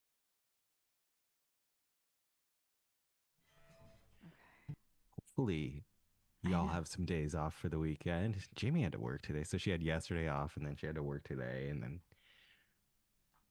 bummer she couldn't just extend the 4-day weekend. I know. Okay, let me see if I can make this maybe work. Hold on. Okay. I'm wondering if I just put your video over that. Okay, hold on. Okay. Yes, but we still don't have you. I know. Let me see. Oh, God. Okay. This is what I'm wondering if I can make it work. Wait, put your camera back on. What? I'm going to try a little like this. It's hilarious, but it'll at least you can see everybody. There you go. It's not my ideal circumstance, but I don't know what's happening with my camera on the other screens. So, all right. So Very creative here. I know, right? I MacGyvered it. I know. All right. So there we go. And so as I said earlier, guys, I'm winging it. We're gonna see what happens. All right, let me just play this because it was really soft earlier. Let me just play a little bit so we can hear how the volume is. Angels cheer 'cause we're together. How's that volume compared to my talking? It's okay? Could you guys hear Paul's track? It's a little low. It's you low. Could either bring, I mean, the volume. Yeah, you could. Your volume. Yes. Okay. Let me see. I'm going to try this. Okay. If you talk now, you're going to be loud. But hang on. Let's try this. Is that loud? Yeah, that Okay. sounds good. Okay. Okay. Hopefully we'll be able to hear me. I'll lower my volume a little bit too. And let's try it. See what happens. Oh, no. Okay. Now let's see what happens.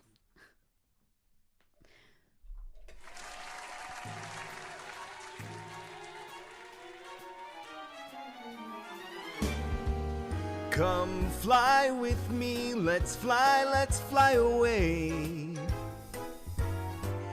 If you can use some exotic booze, there's a bar in far Bombay. Come fly with me, let's fly away. Come fly with me, let's float down to Peru. In Llama Land, there's one man band, and he'll toot his flute for you. Come fly with me, let's fly in the blue.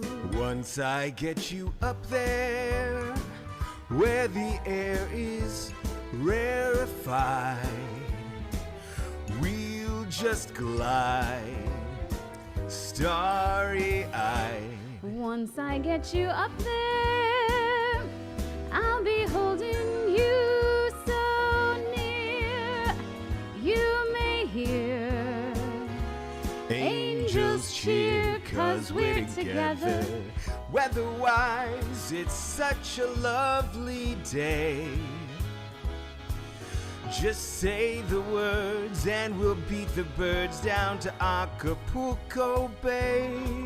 It's perfect for a flying honeymoon, they say. Come fly with me, let's fly away.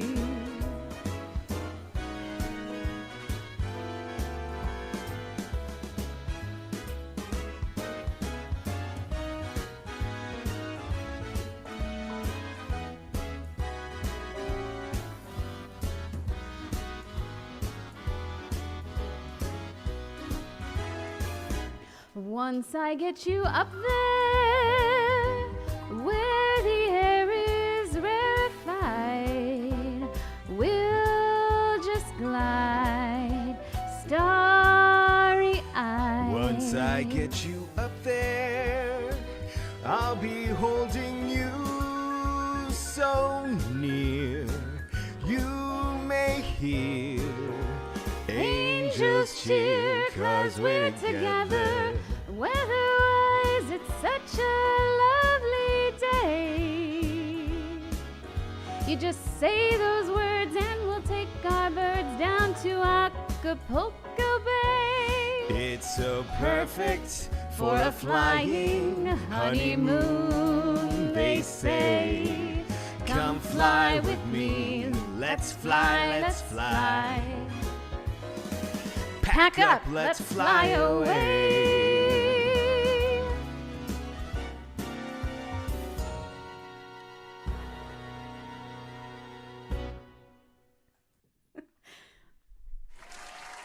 All right.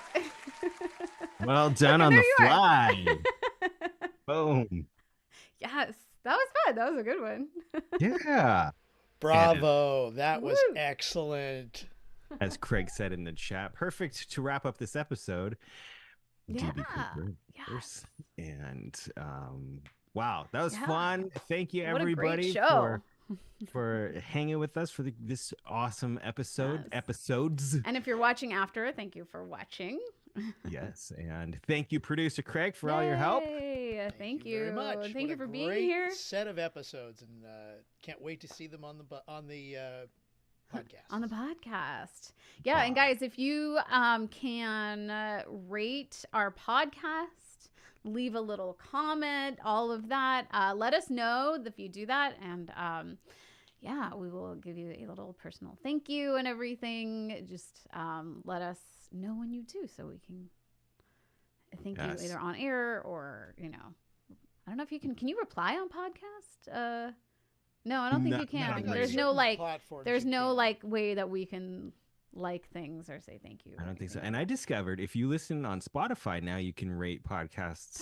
You didn't used to in the Spotify app. So if you use Spotify, Apple Podcasts, anywhere you listen, please give us a little note. Yes. And we appreciate you. And speaking of thanks, thank you to our Patreon members. Thank you so much for everything you do.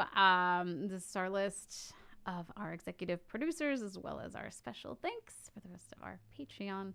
Thank you guys so much. We so appreciate it. Thank you very much. Thank you all. Yes, your belief in us is is amazing. Thank you. All right. I guess we will wrap it up there. Yeah. Have a great rest of this holiday weekend, everybody. We finished early today. So, I mean, not early in time, but early in hour. So you have the rest of your day to look forward to. And until the next episode. I actually am like mystery. Yeah. Do we have an outro? Or we used to, and now we're like, oh, wait. Well, the one thing we can do is... There we are. Woohoo. Again, thank you guys so much for here. Until the next mystery, we wish you a happy weekend, a happy month, and good night. Good day. Good day.